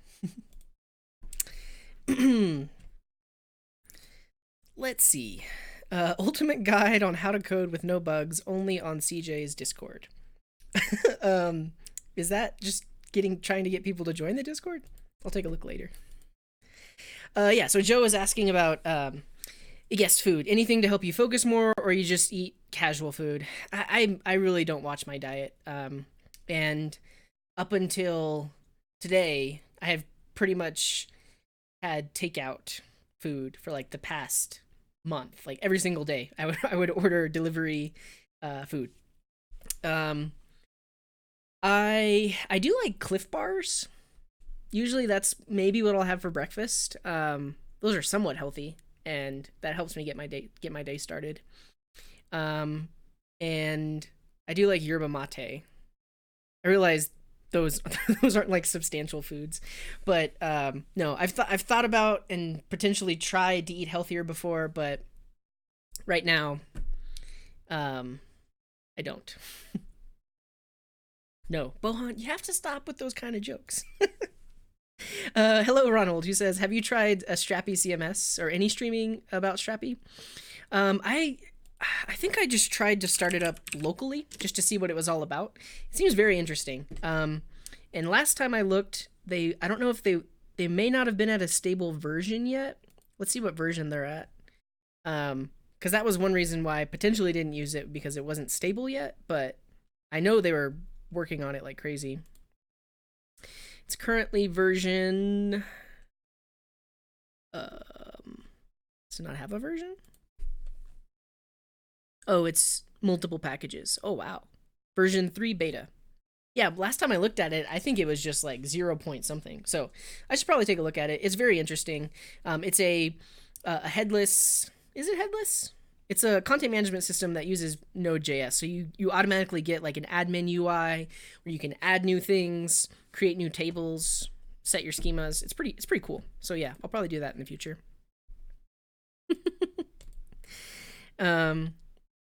Yeah, so Bohan is saying it's still in beta, but it seems pretty sweet. Once it's stable, yeah, it's gonna be great. Yeah, and it technically is released and people are using it, but it's not fully stable yet. Josh is saying, I'm not sure Imager allows anonymous uploads anymore. Well, I'm going to try. I could probably still create an API key and upload that way. We'll see. Hello, Shaitan. Welcome. Hello, Extreme Fool. Welcome. Cliff Bars are key to breakfast and good source of fiber, if you catch my drift. Yeah. Okay. Where were we? So we weren't there, but one thing I want to do is, so you'll notice the map loads, and it's always centered on San Francisco. What I want to do is, once we have the user's location, it should center on their location. And like when the map loads, it should probably be like this view right here. Let's get the coordinates of like right in the middle of the North Atlantic Ocean. Right here. What's here?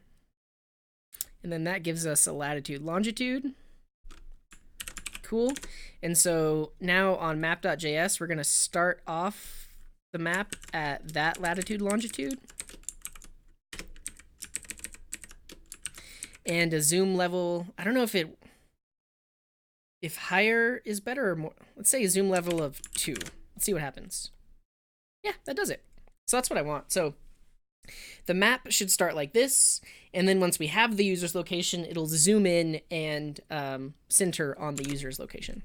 So for this, we will use another effect. And the thing that we want to know when it changes is the location. And specifically, we'll say, like, if location is a thing, then we want to call set viewport. We're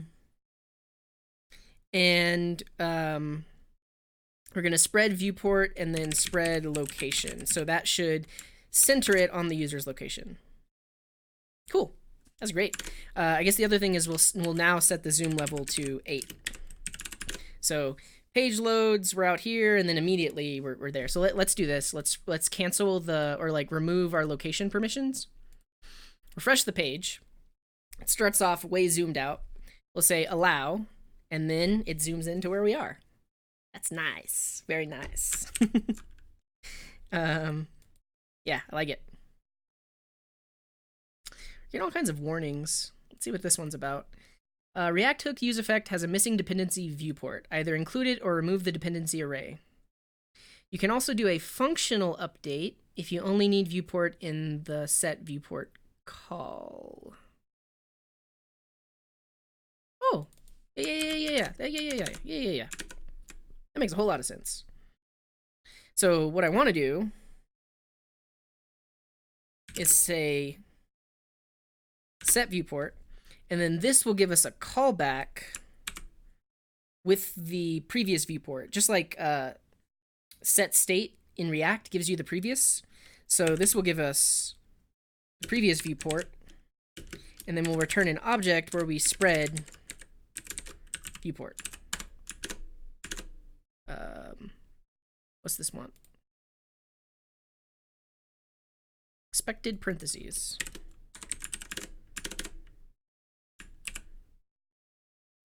Cool. Emojis should be wrapped. I thought I turned this rule off. Accessible emojis? That's my server. Client. ESLint. Yeah, I thought I turned that off.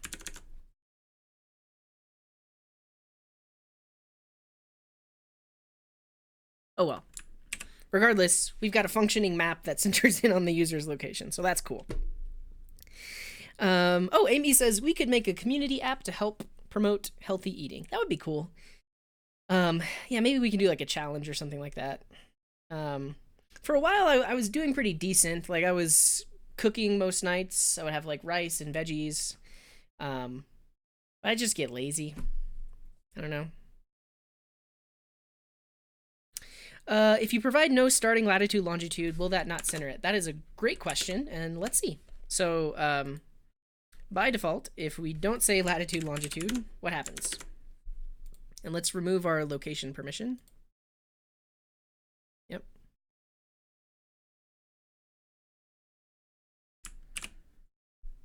It does that. I kind of like where we put it a little bit more than that. So let's do that. That's a little bit better. Allow. Nice. Okay.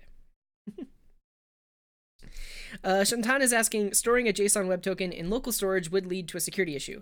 Yes, if your site is vulnerable to cross-site scripting. I will direct you to the FeathersJS documentation, where they do talk about that. So if you go to their site, click docs, click on security. Under security considerations, they talk about why and what you should do or look out for, and why they store the token in local storage. So it's a potential security issue if your site is vulnerable to cross-site scripting. If it's not, you're fine, and that it's potentially better than storing it in cookies, which could be vulnerable to cross-site request forgery. There's also preventions against that. There's pros and cons to all the different ways of doing it.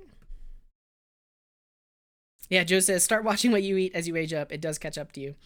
Yeah, and I don't know if you can see it. I got a little belly. I kind of want to get rid of it. I don't know. Okay, so let's try to upload an image. Let's look at the Imager API. Imager. And Eddie is saying, why did eating have to become so hard? You know, yeah, right. So I actually, if you've heard of Soylent is like a meal replacement thing, and it's essentially it's kind of like a protein shake, but it essentially has all the vitamins and minerals and all the fats and everything you would need in a balanced diet. It has it in powder form. You just mix it with water, and that could potentially be all you eat.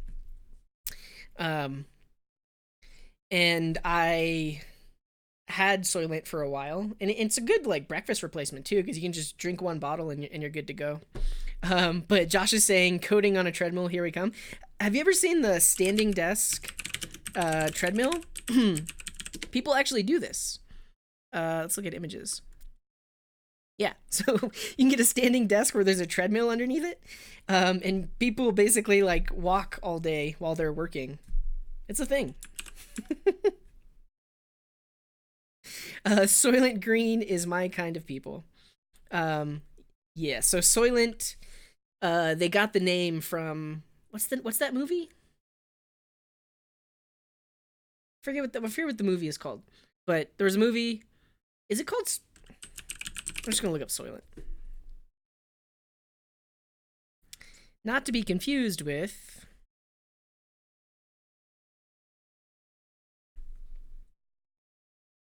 science fiction movie Make Room, Make Room. Oh, the word also evokes. Yes, the movie was literally called Soylent Green. Yeah. Oh, Extremeful saying they have their CTO has a treadmill. That's pretty cool. Joe says, I became a vegetarian 4 years ago. Best choice of my life. I was vegan, like straight vegan. No cheese, just veggies for like 8 months. Like 5 or 6 years ago. And then after that, I was a vegetarian for like about a year and a half. And now I just eat anything. I don't know. Why not just use a hamster wheel to power a light bulb meanwhile?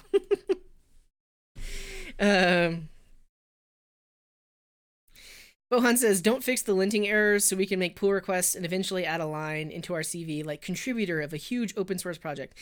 Yeah. So like you could fix those linter errors for me. Yeah, and you're welcome to make like there's stuff I could fix about this you can make pull requests for. Okay, so we're gonna look at Imager. Do they have an API? All the way to the bottom. Oh, it's an infinite scroll. Let's just search for it. Imager API. This API documentation has moved to here.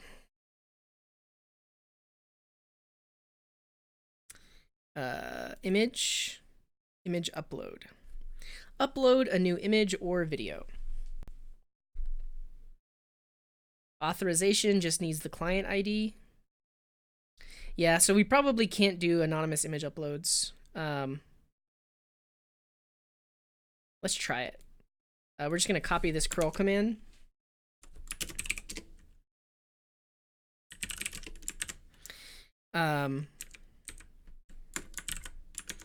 Let's edit it before we send it. So we're going to not specify the header and see what happens. Authentication required. Okay, so let's create a client ID.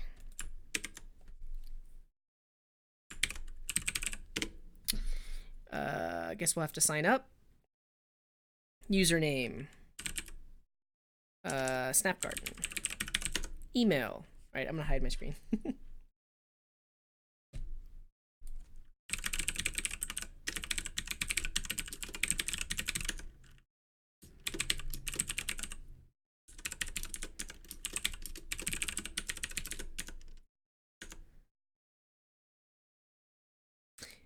Phone number is required. Weird.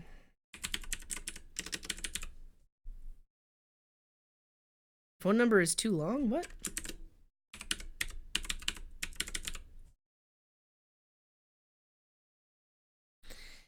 Seven-digit verification code.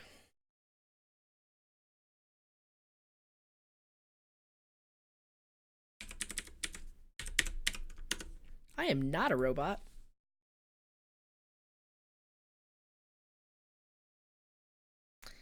Okay, so I signed up. Let's see.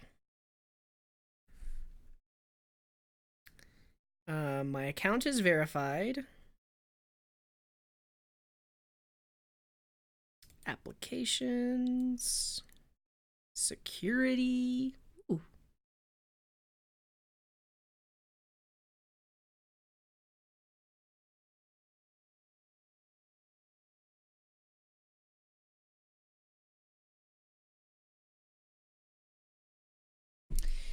I realize I'm not showing my screen. I'm just trying to figure out. Oh,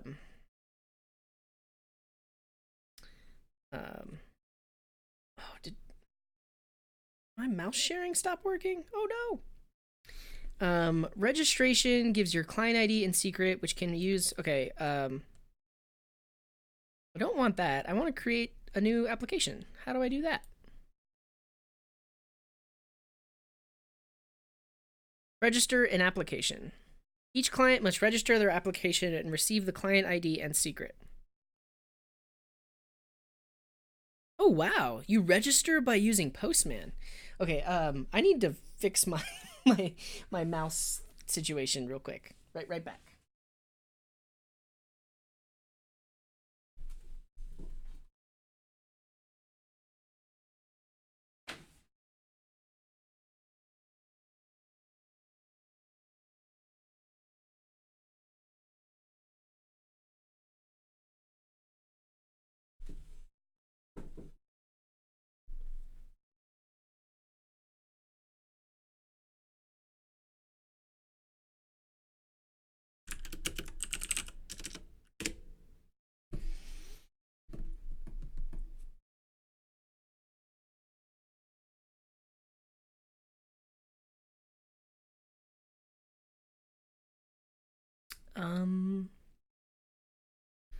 It says it's sharing.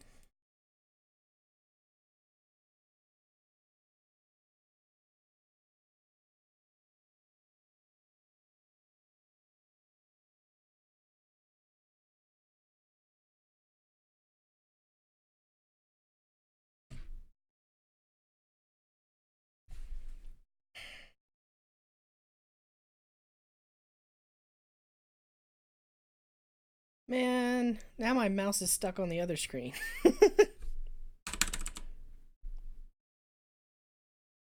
Okay.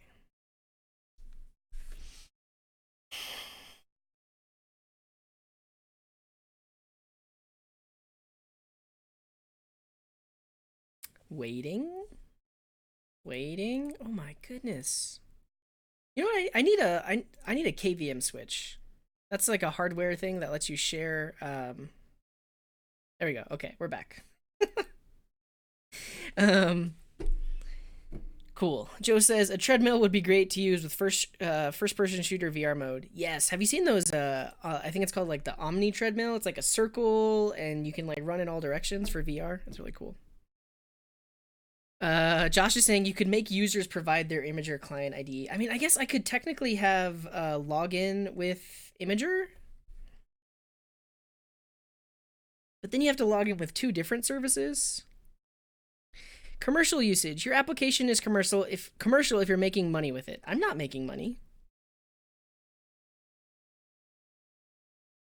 Free usage. The Imager API is free for non-commercial usage. Your application is probably free if you don't plan on making money with it. Yeah. Okay, so I think I actually have to use Postman to create an application. I'm going to do that. Shaitan is asking, do I have a Python automation stream idea for the future? I don't. I haven't done Python on this stream before. I could. We have lost CJ to the abyss. Bohan is asking, have I ever published an npm package? I have. I've published multiple on stream. Let's look at my account. Probably won't work. Oh, is there a way to see like users? Let's just go to a package. Click a user. Yes. I have lots of packages on npm. Yeah, I made the pizza API. Hello, Brooks. Welcome. Yeah, that was a stream a while back. Check it out if you haven't. I ordered a pizza with JavaScript live on stream and then published an npm package. Okay, let's try to follow these steps. I'm going to hide my screen just for a second while I get Postman up and going. We're going to register an application and then attempt to upload with Imager.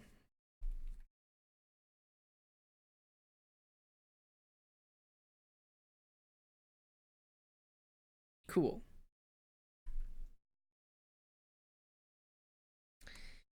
So, let's just do that. Download Postman.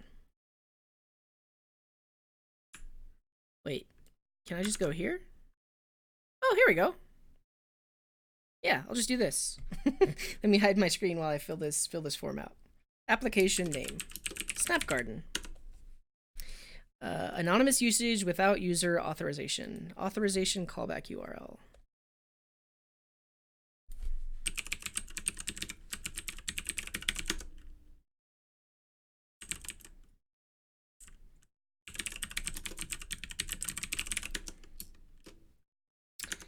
I'm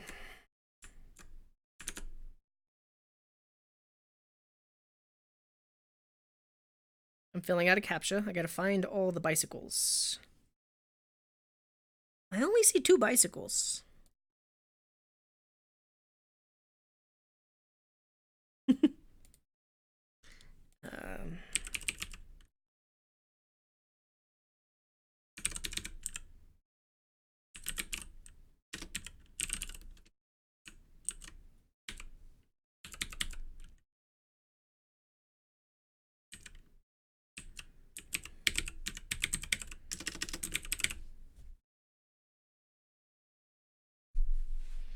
Okay, so great. Now you can get started with the API. I have a client ID. So now that I have a client ID, I'm going to attempt to upload. I know my screen is still hidden. Let's do this and this. It worked.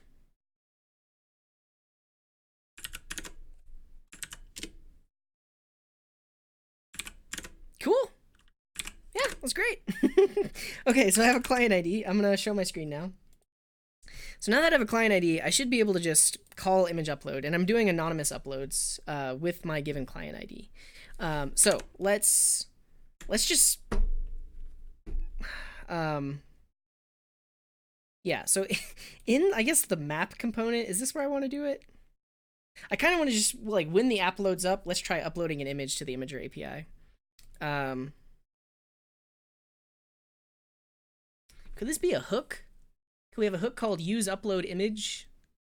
You pass it like a file reference and then it uploads the image? I don't know.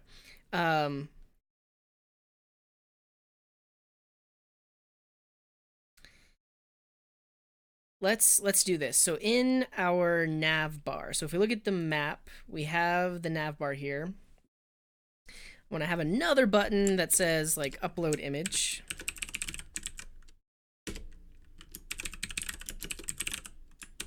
See what we get. There we go. Nice little button. They're like way close to each other. Can I make a little flex box?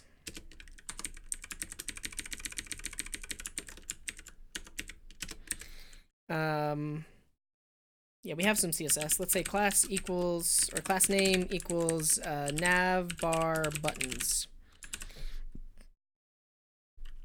Nav bar buttons. And then we will turn this into a flex box.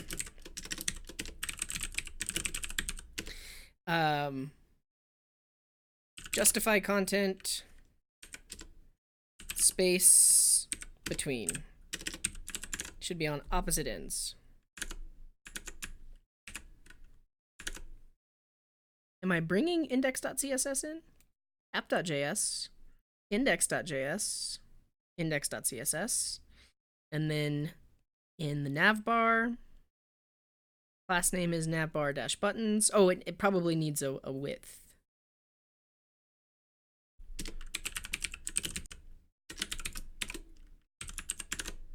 There we go. Cool. So I'm going to click this button. It'll ask me for an image, and then we'll try to upload it. How do we prompt for the user to select a file? JavaScript select file. How to open a file dialog. Yeah, let's look at this one. It's really old, but it should be fine.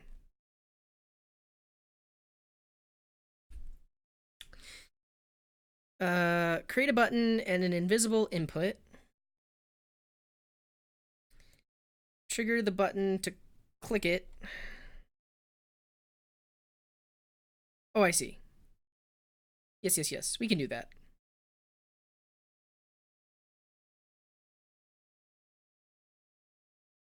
Well, but with React, we'll probably use like refs. Let's just see if there's an example of doing it with React. So like React file select. There's probably a component out there. React select. No, not that. That's like a select box. File chooser.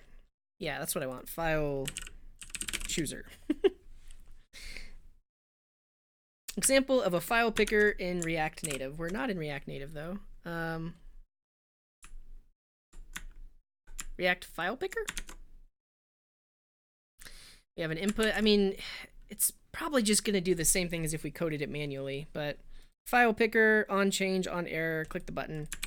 We're going to do it manually. We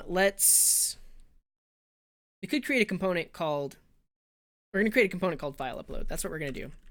File upload.js. We're going to import React.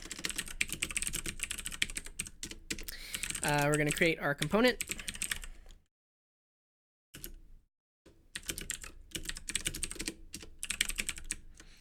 Ultimately, that's going to return like a button. I'm going to say export default file upload. And we'll import it in. For now, well, no, yeah, let's just grab it. So basically, we want this button, which is the upload image button. Instead of having that, we're going to have our file upload component right there. Now this needs the button, but then we'll need to import the button component from React Bootstrap.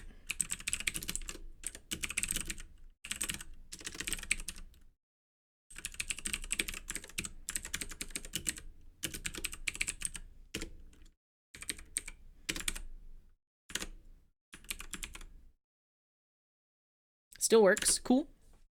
And what they were telling us to do is we're going to have an input. The type is going to be file. And we're going to hide it. So style is going to be display none. Display none. But when we click the button, we actually want to click the input. So this thing needs to be a ref. Is there like a use ref hook?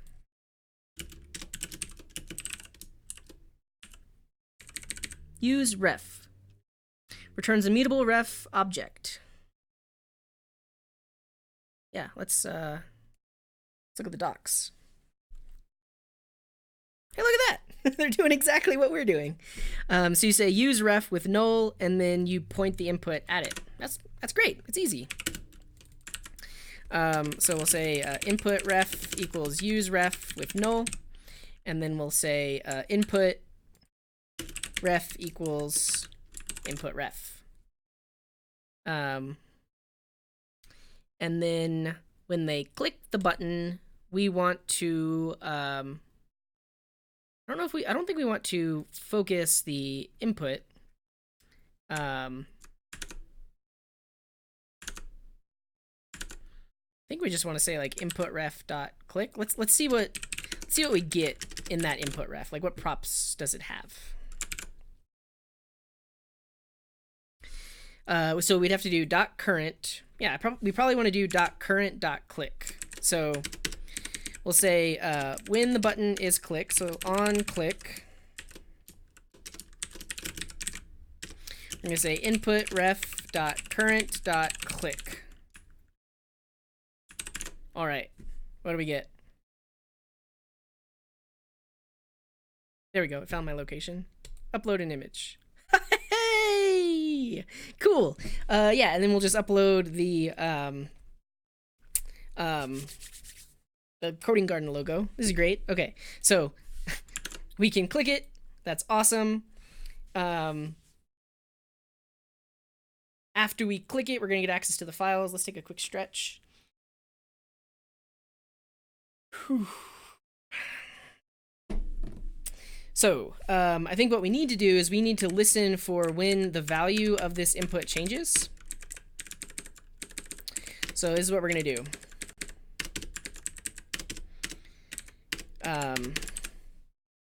We're gonna use state,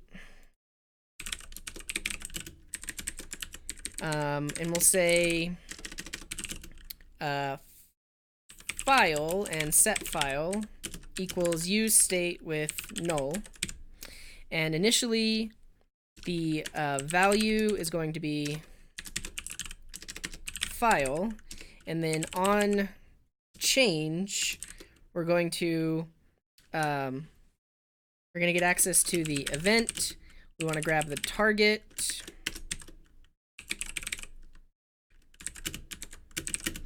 And we want to grab the value of the target.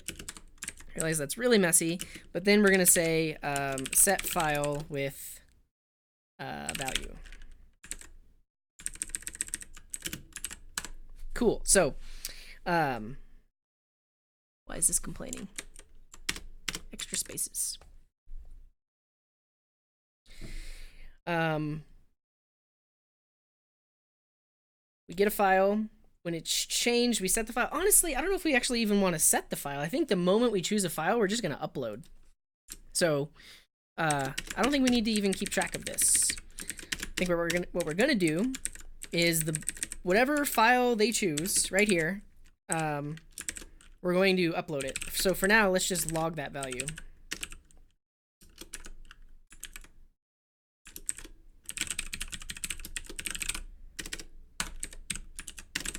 Like that. Okay. So we click upload image. We select an image to upload. And then we try to log it. Cannot destructure property target of undefined or null. Oh, I did too much. We don't want to say event. We just want to say target value. Like that. Okay. Try again. Upload image. Select an image. There we go. So we get a path to the file. I don't know if that's what we want.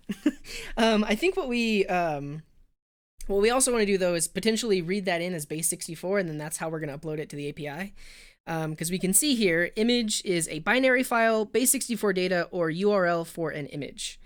So we could get that file as base64.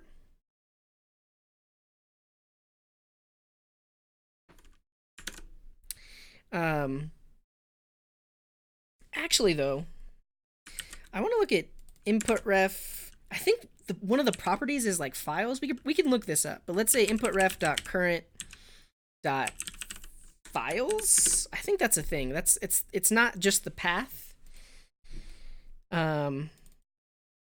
Yeah, it's a file list.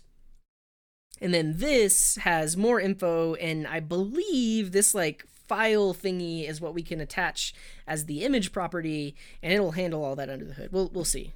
But let's see. The pizza API was fun. I like that you ate pizza at the end. Yeah, that was a fun stream.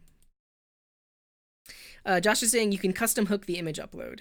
You'll need the width of that. Yeah, so I fixed that for the Flexbox. We'll probably create a custom hook for like upload image. We'll do that. See you later, Amy. Thanks for tuning in. Yeah, and we got the width for the Flex container. Okay, so I think at this point we want to attempt to upload. Yeah, is this what we want to do though? So honestly, right now I just want to make sure that I can upload an image. Right, that's the main thing I want to do, because there's a lot more to this if we think back to like the README.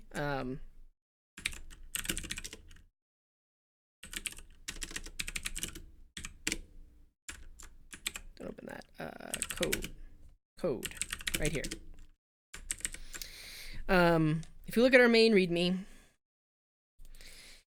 when you upload an image, you should specify the radius, when it should expire. So basically, we need like a more custom form. It's not just going to be a button.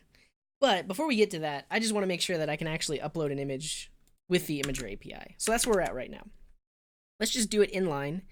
And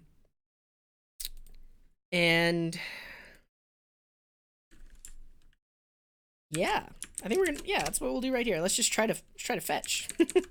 Let's make this an async function. We'll extract this out. We'll create a custom hook and all that good stuff. But for now, let's just try to make the API request. So we're gonna say await fetch.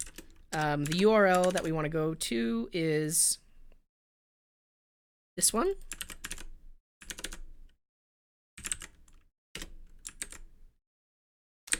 We do need to specify some options.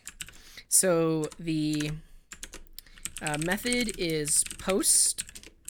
The headers are going to have our authorization on it. And that looks like this: client ID space client ID.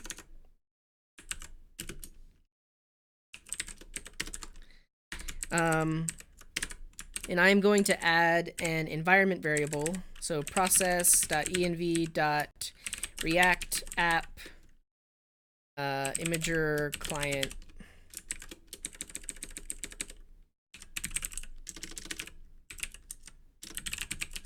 ID, something like that. Cool. So I'm gonna hide my screen for a second and add that to my .env.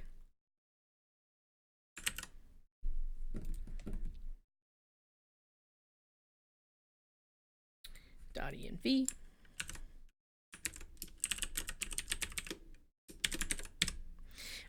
Ultimately, you're going to be able to see it anyways because it is like a public client ID.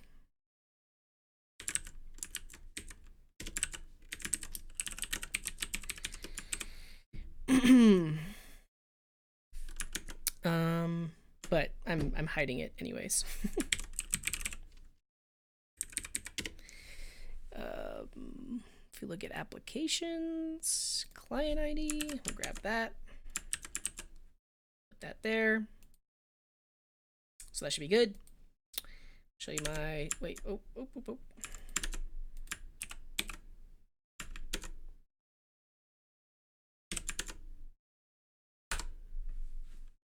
Show you my screen again.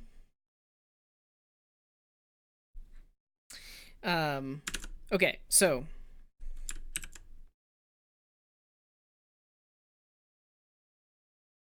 we're making a post against this URL. We have our authorization header. I think we do need to specify content type.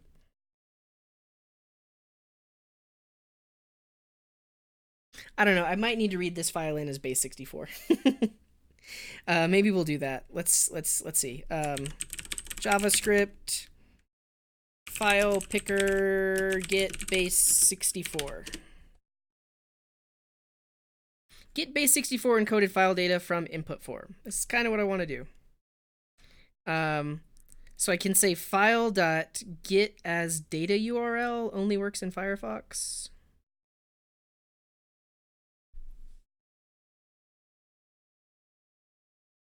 File.read as array buffer.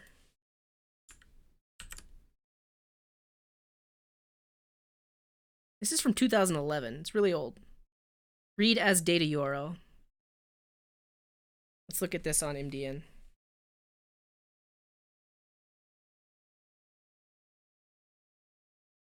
So create a file reader.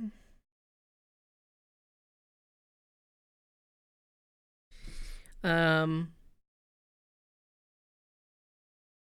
then, yeah, this is kind of what we need to do. So, right here,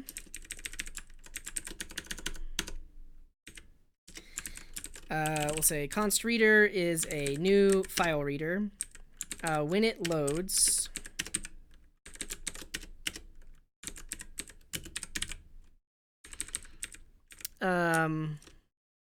let's just log reader.result.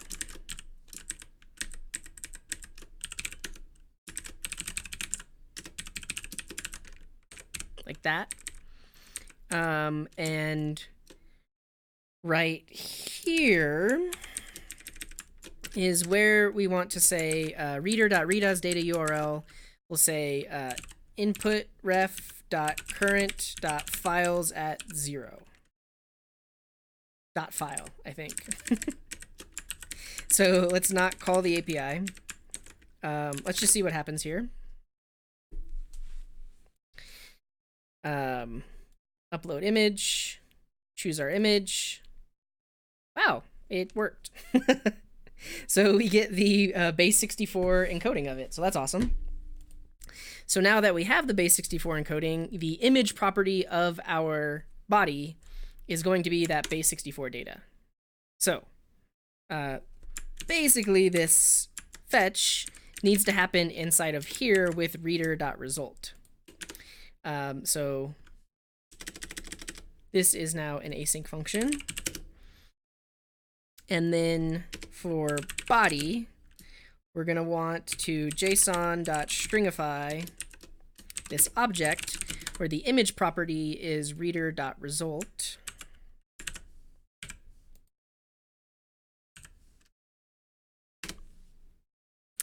What else do we need? So we have image, video, album, the ID of the album you want to add the image to. For anonymous albums, albums should be the delete hash that. Okay, so I don't want that. Type. The type of the file that's being sent. File base64 or URL. So we also want to specify type. We're going to say base64, like that. Name, the name of the file. This is automatically detected if uploading a file with a post and multi-part form data. Yeah, we're not going to name the file. The title of the image, description. I think this is all we need. So let's try it.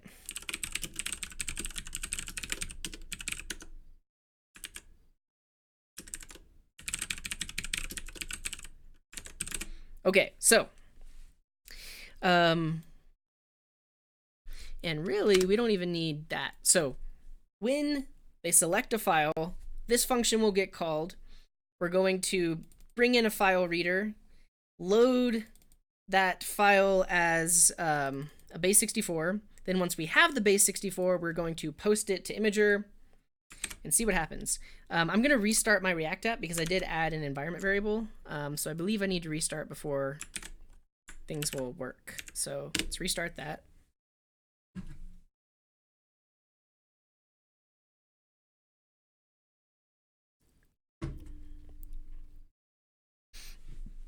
Okay, upload an image, curly, moment of truth, access to fetch has been blocked.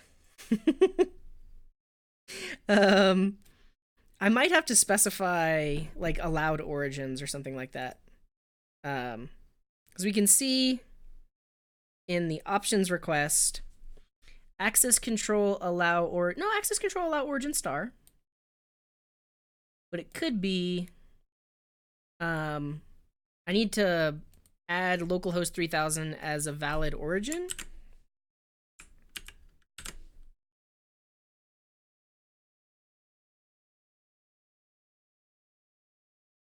Yeah, let's try it. I'm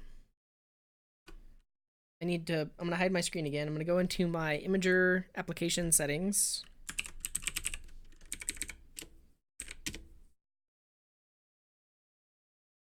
I'm gonna edit it. Or you know what? Is this not supported on the front end?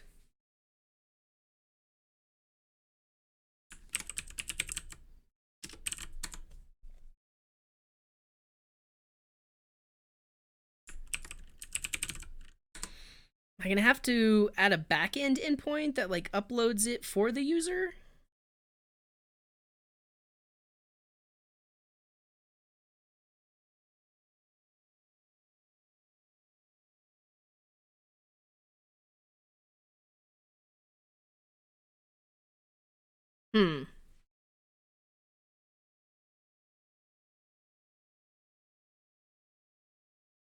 I might have to specify the content type.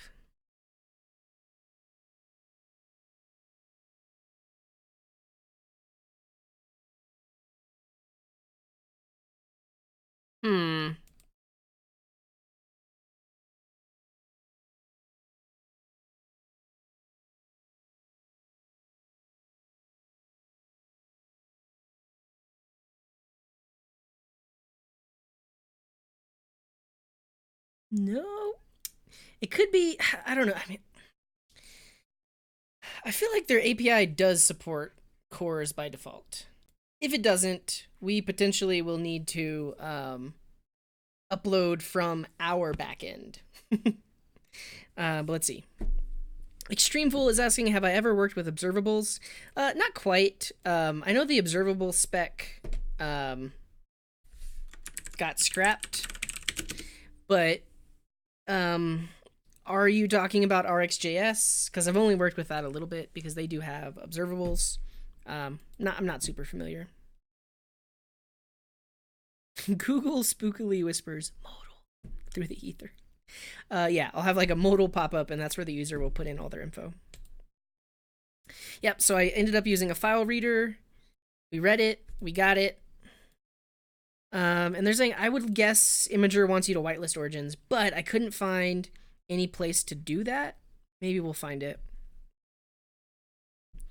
How can Imager know if it's backend or frontend? It doesn't, but if it doesn't specify the access control allow origin header, then it would have to, the request would have to be from the backend, because the backend or anything that's not the browser just totally ignores access control allow origin, which is why we would do that. But you can see in this initial options request, the response does have access control allow origin star. However, oh, and you know what? Let's look at this, because I should be able to see the body that I'm sending. And in the request headers authorization, I am specifying my client ID, and you can see it. Content type text plain. Oh, that's why I need to tell it application JSON for sure, because this is a JSON body.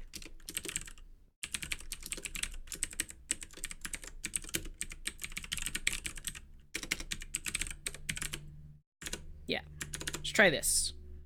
Will it work? I don't know. Maybe it will. Upload. There we go. Okay.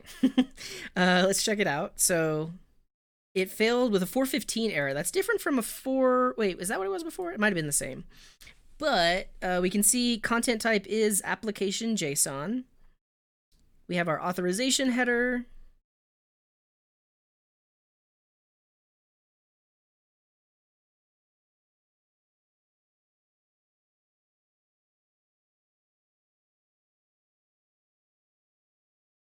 I feel like we should be getting a better error code than this. Because it could be that it doesn't like this data image stuff at the beginning.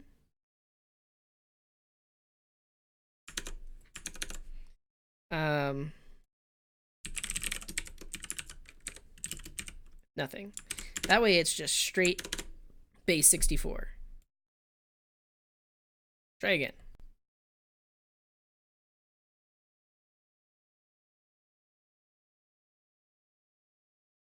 Oh no, that worked. That worked. Or it says it got a 200.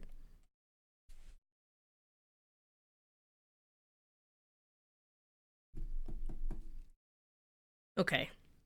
If an opaque response serves your needs, set the request mode to no cores to fetch the resource with cores disabled. An opaque response is not what I need, but I just want to see if this will work.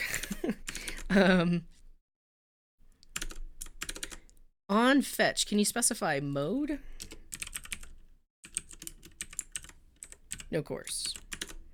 Let's just see what happens, because I want to see if it does successfully upload, because we should be able to see the response in the network tab.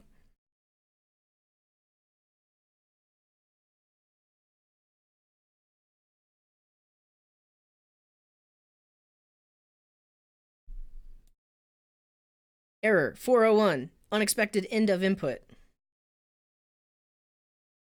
What? Maybe I'll stop doing. Let's not do the replace. Let's just send it as is.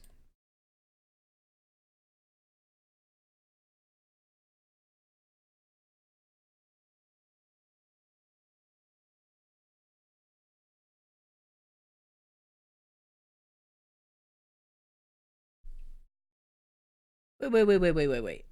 The content type is text plain?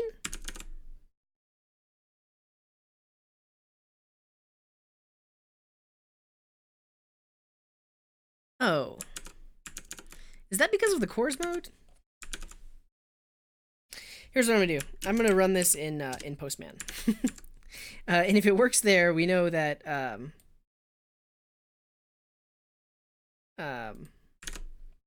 that it's the cores issue, and then maybe we'll have to do the request from our backend instead. So we want to post the body is going to be, wait, what?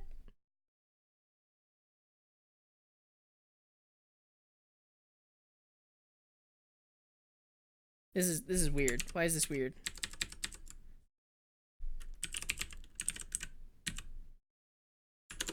Just grab that URL.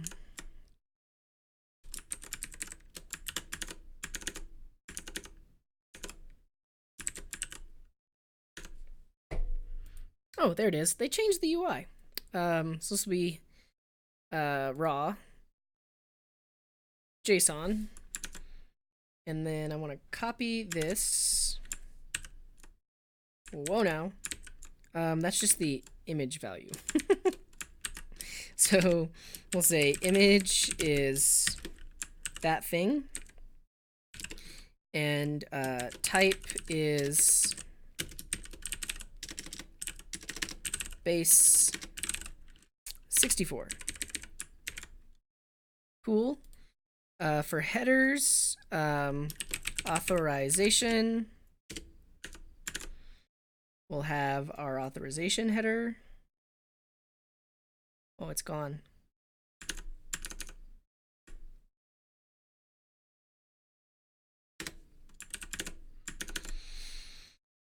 I'm gonna try again just because I want to see the header without looking at my .env file. Cool, but we should see this. So this is our authorization header. Go. File type invalid, imager exception. Okay, so we're getting a different error. That's a good sign.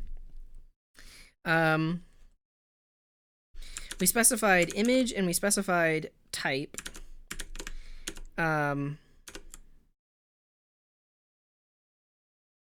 Did I specify type correctly? Let's look at the docs. Type base 64. That's what I did. And then let's get rid of that stuff at the front. This. That. Send. Well, that worked. Okay, so I think they just don't have they don't have cores enabled. Look at that. Look at that wonderful Coding Garden logo. Okay, so we may need to make this request from the backend. Let's see if there are any developments in the chat. See you later, terminal. Or I don't know if you're leaving, but I'm glad you caught it too. Extreme is saying I use Angular and only use observables. Yeah, I think Angular comes out of the box with RxJS, does it? Or no, I mean, you might have to add it, but yeah. You could try a cores adder service. Yeah, I could use like cores anywhere. Do I want to do that? I mean, I'm in control of the back end. Yeah. Cores is strictly enforced on the client. It's strictly enforced in the browser, nowhere else. Yeah, it said 200 status code. It's like it's not uploading twice. The first request is the options request. So if you look at this, options will just get back like the access control allow headers, access control allow credentials. It basically does a pre-flight request to see does this endpoint support cores. And this one does. So the pre-flight request has access control allow origin star, which is great. So the browser's like, all right, you support cores. Let's try it. Let's try it for real. We're going to do a post.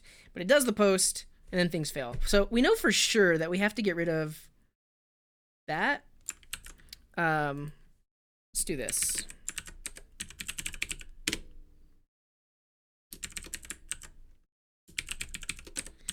If we do .slice with 22, yeah, so let's take the reader result and slice it by 22. That's going to chop off the encoding portion. Let's try again. Yeah, that didn't work. But if we look at the network, so we're sending image that has that content type, application / did I do that right?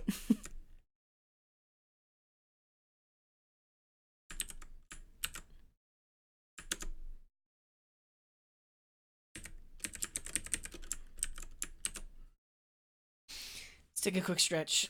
I can't believe I've been streaming for 2.5 hours. We've barely done anything. We've literally just gotten the user's location. We have not done anything else. Oh, okay, before I go, I want to get this image uploaded.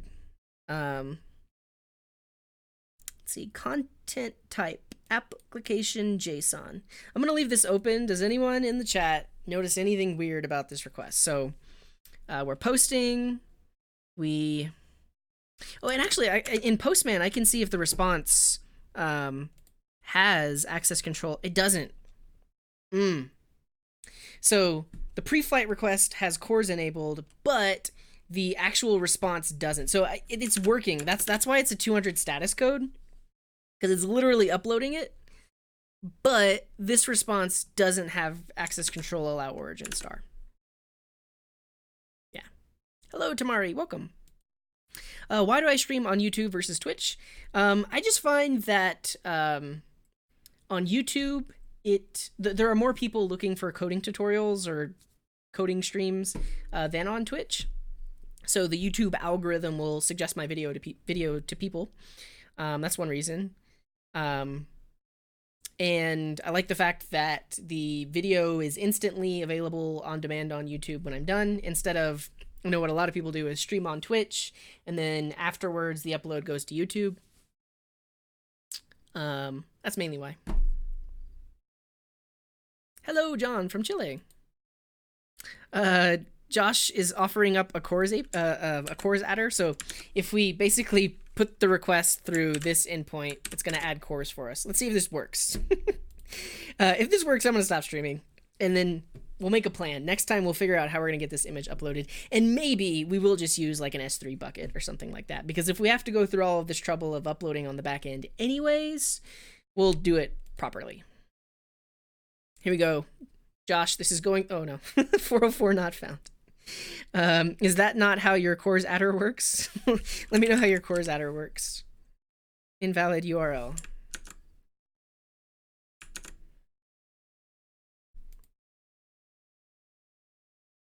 I specified the URL.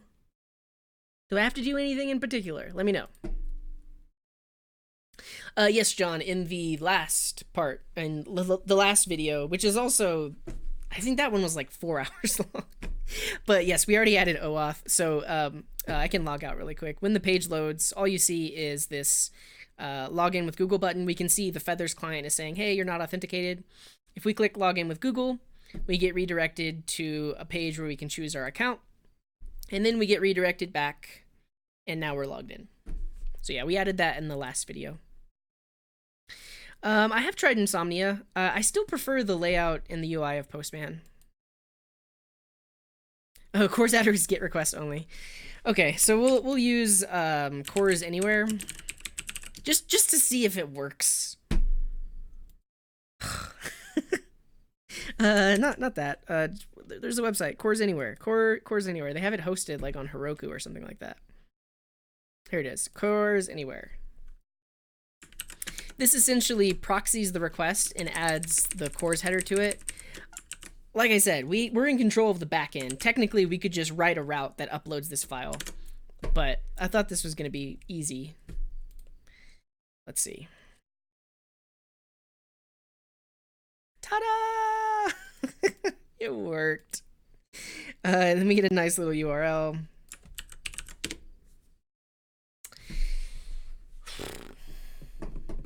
Yeah, like I said, this is essentially just a proxy. It's forwarding the request and adding the access control allow origin star headers to it. So if we look at the network tab, we can now see that this response, which is a 200, in the response headers has this access control allow origin star. So essentially all this Cores Anywhere proxy is doing is it's forwarding our request to wherever it was going. It gets back the response, adds this access control out origin star header, and then forwards the response back to us. Whereas technically we could just do this with our own backend. But I've been streaming for 2 hours and 41 minutes, and I'm done for today. This app is coming along, isn't it? Hello, Wizen. Welcome to the stream. A simple endpoint on the backend, just accept the base64 stream. Yeah.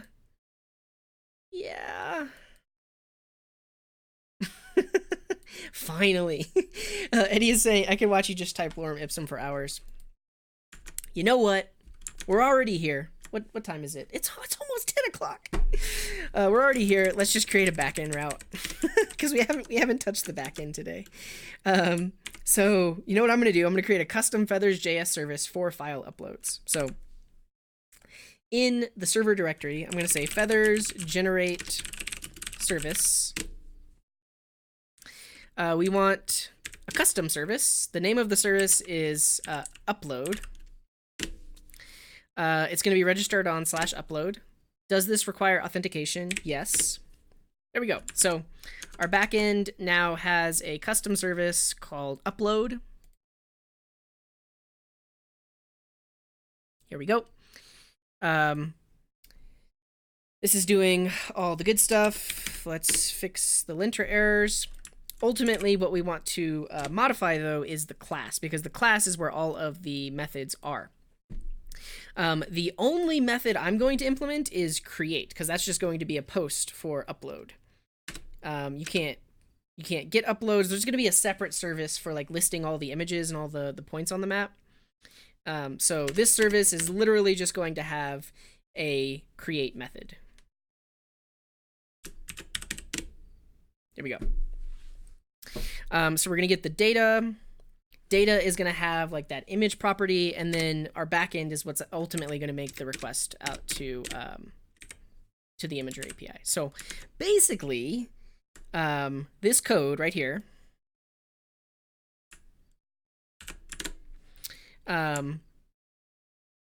is going to go right here. We'll need to install fetch on the backend to be able to do this. We're just going to have Imager client ID.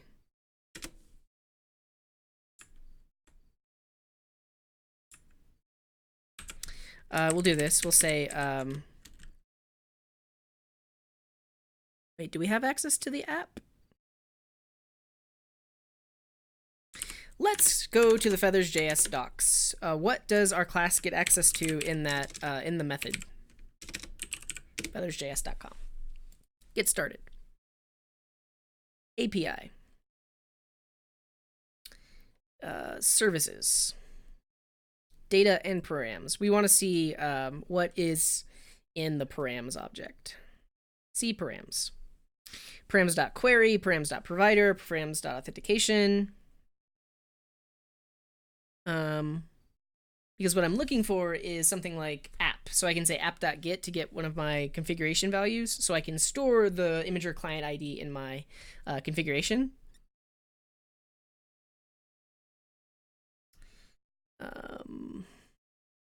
The resource data. I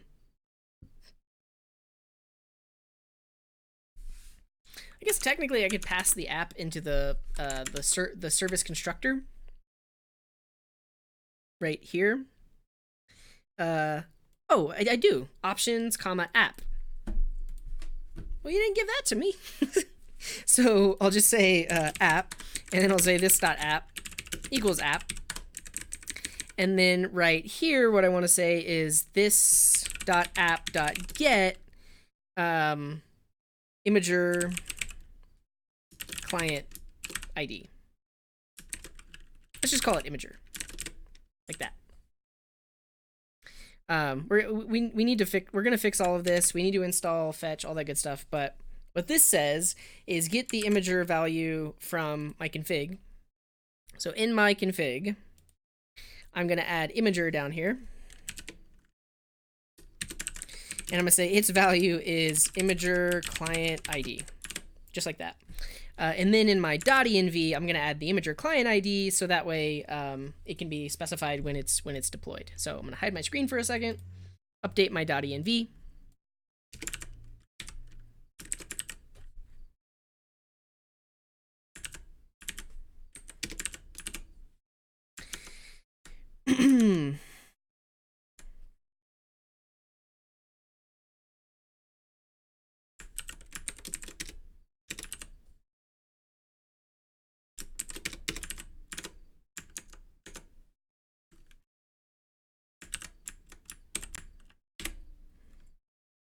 Cool.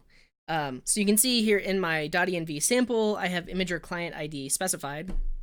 So when this configuration gets loaded, it's going to put my client ID in there under the key imager.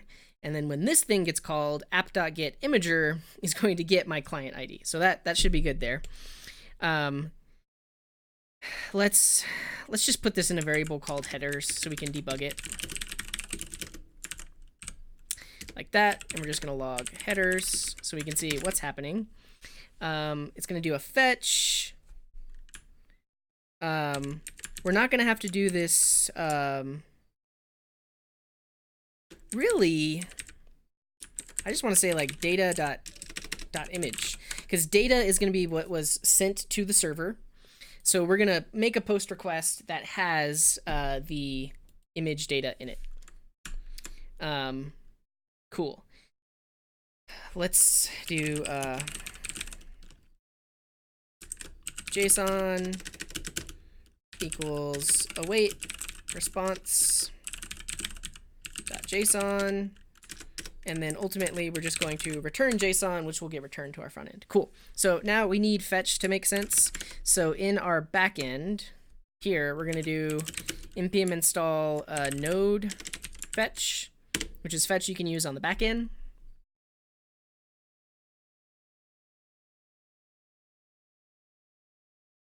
Cool. So now we will bring it in. Node fetch. Cool.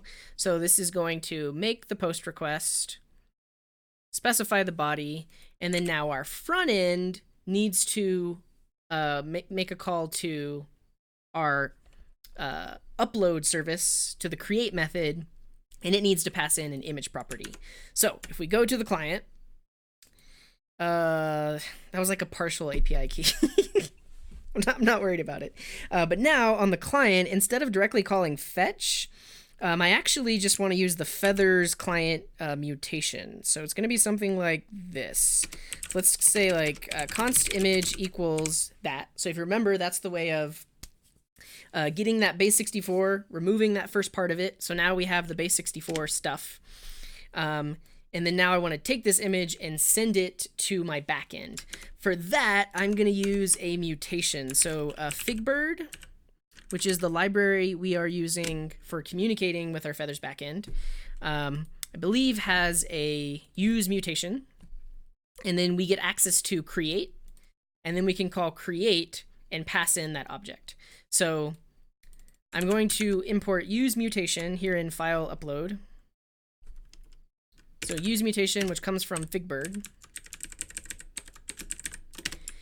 And then we should be able to say const create equals use mutation with upload. So I want to talk to the upload service. I think that's what I called it. Let's look at our server. Yeah, it's called upload, not uploads. Cool. So we should get loading and error. And I'm pretty sure use mutation gives us create. Let's look at API reference. Use mutation. The resulting object has the following attributes. So yeah, we get a create function, which we can call. And then we get access to loading and error. Yeah, loading and error.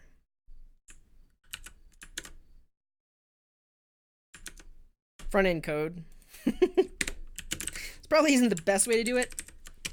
I don't know if I wonder if create actually just returns a promise, because if it does, we can look at the response. Otherwise, we kind of want to show like if it's loading on the button that you just clicked. So let's do this. So if loading,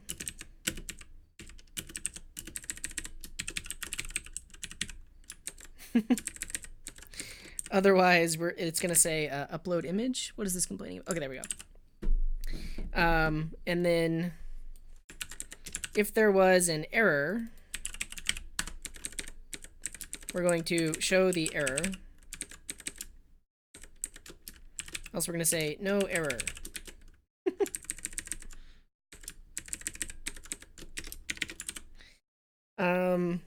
Okay, this is gonna it's gonna look weird, but we'll work on the UI next time. But we have this create function, so we should be able to say create. We pass in an object with an image property.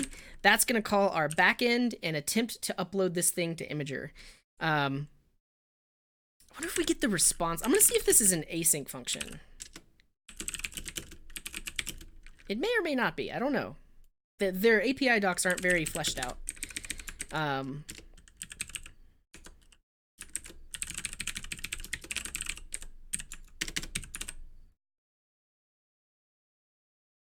Okay, let's see. Let's see what happens. Yeah, so right now it says no error. Cool. I'm gonna get rid of that. That happened right here. Yeah, we'll just show if it's loading, and it should be. Okay. So, upload an image. Choose our image. Should say loading, and it completed. Sweet. And so we get back the response. The image actually uploaded, and if we look at our backend logs, yeah, look, first try. First try. That's awesome. Okay. Yeah, so we don't need to log the headers. What we should do is after we've uploaded it, we need to insert it into the database so we can keep track of that uploaded image, all that good stuff. But that's it for today. This is pretty slick though. This use mutation. Yeah, that's awesome. It worked. So basically, let's see it happen again. When we click this button, we choose an image. After we choose an image, it makes a post request to our, actually it doesn't make a post request. It's using the socket communication. Let's do this. If we look at network and we filter by WebSockets, here we go. So now we can watch the WebSocket messages that happen. So what should happen is when I do this and click go, that create mutation is actually going to send a WebSocket message to my backend with the base64 data. The backend will receive it. It will send the request to Imager. It'll get back the response and then just forward that response. So let's do this. We can see that the socket message went out. We want to do a create on the upload service. And then a socket message came in that says this was created, and then there's that actual data. The use mutation function that we're using is nice enough to like turn that into a promise, and then we can actually get back the result and inspect it. But like I said, we got more work to do. The backend ultimately, instead of just responding, it'll need to insert it into the database. It will need to, I believe it's already protected. Yeah, it's already protected by authentication. But whenever we upload an image, we probably want to associate the current user with that image, so we'll need to do that as well. We're making progress, but yeah. Will I push that code to GitHub? Yeah, and if you look at the description, the code from last time is on GitHub as well. But all the code I wrote today, I'm going to push up. Check out Snapgarden. First try. Hello, Willie Lump Lump. Welcome. Hello, Jay. Welcome. It's only 10 o'clock. It's 5 p.m. somewhere. Jay is saying, how can I get these colors in VS Code? If you go to my GitHub, but first let's take a quick stretch. Ooh.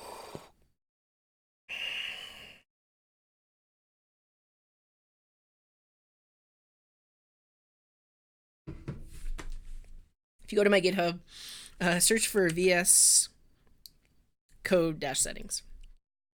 In this repo, I have the font I use, the theme I use, all of the VS Code extensions I use, all of my settings JSON, but specifically the theme I use is called Seti Monakai, which is this one. It's very nice. I will share that now. That's not it.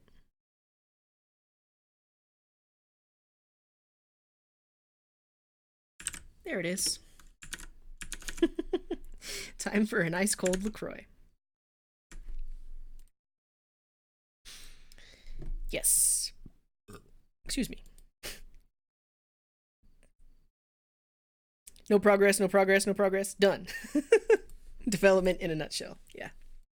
Time for an ice cold LaCroix. Or my fridge only has bubblies in it right now, which they're basically they're actually a little bit more flavorful than LaCroix's. Yeah.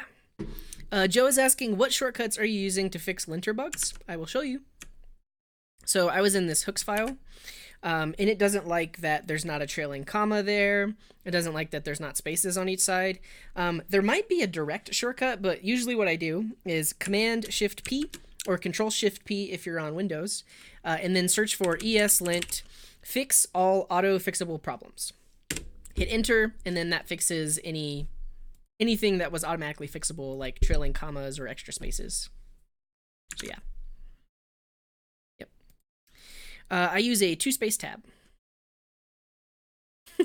Josh is saying the healthy aspect of my diet is the fact that I drink bubbly water.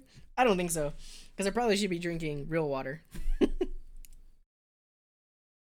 I don't know, but were you hanging on to the edge of your seat for that? Because that was first try. You see, I didn't even have to try multiple times. I just coded the whole thing and it just worked. That was amazing. Okay. I think we're done for today. I am going to push all this code up to GitHub. Like I said, check out the link in the description. This app is slow going, but we'll get there eventually. Yeah. Yeah. Cool. Any last words before we go? I said I was only going to stream for 2 hours. I ended up streaming for 3 hours with only one break. It's not good. I guess while we're waiting, I'll go ahead and push up the latest code. I'm going to hide my screen for a second. I just want to make sure I'm not going to push up any environment variables.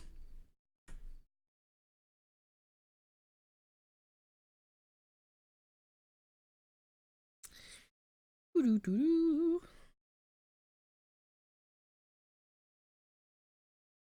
that looks good. Look at the back end. That looks good. Okay. Wow, that's a lot of changed code. Oh, because I fixed a lot of linter error, so there's a lot of changed code.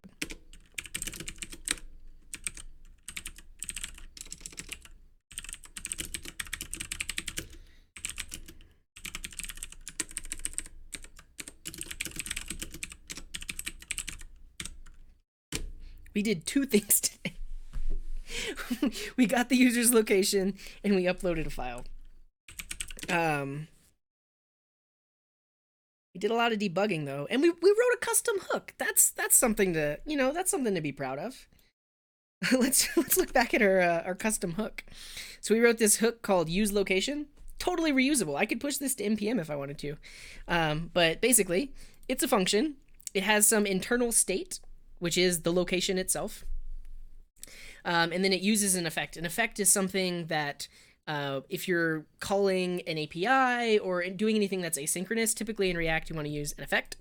And in this case, the thing that we're using is navigator.geolocation.get current user location, get current position, which is built into the web browser. We're passing this empty array so that we're saying we have no dependencies. This function should only run once. On success, we get access to the latitude and longitude, and then we set location. So we use this here, and then our effect ultimately just returns the location. So inside of a component, we can just say location equals use location, And then eventually, once we have their location, we can put a nice marker on the map with their location. So I'm pretty proud of that. We made a custom hook. I just pushed up all the code to GitHub, so check it out. Yeah, slow going, just like the map requests, hopefully. Yeah. Killing it. Keep it up. Thanks. Thanks for tuning in, Bohan. You are up very, very early, but I appreciate it. Good night, Sean. Thanks for tuning in. Eddie is asking, how many continuous hours do you do at work? I mean, typically I drive to work starting around 9. Usually I'll come home at lunch and then work from home the rest of the day. And then I'll work till about 6 p.m. So, yeah, I'm going to do katas on Wednesday, so keep an eye on the channel.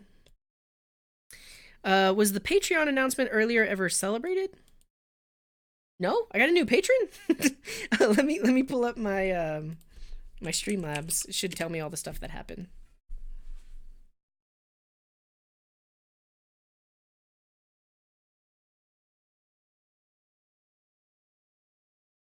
I guess I probably would have gotten an email.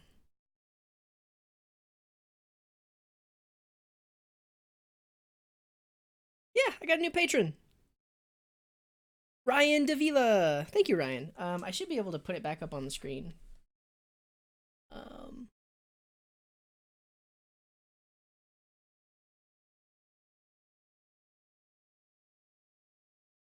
This is weird. Streamlabs isn't showing the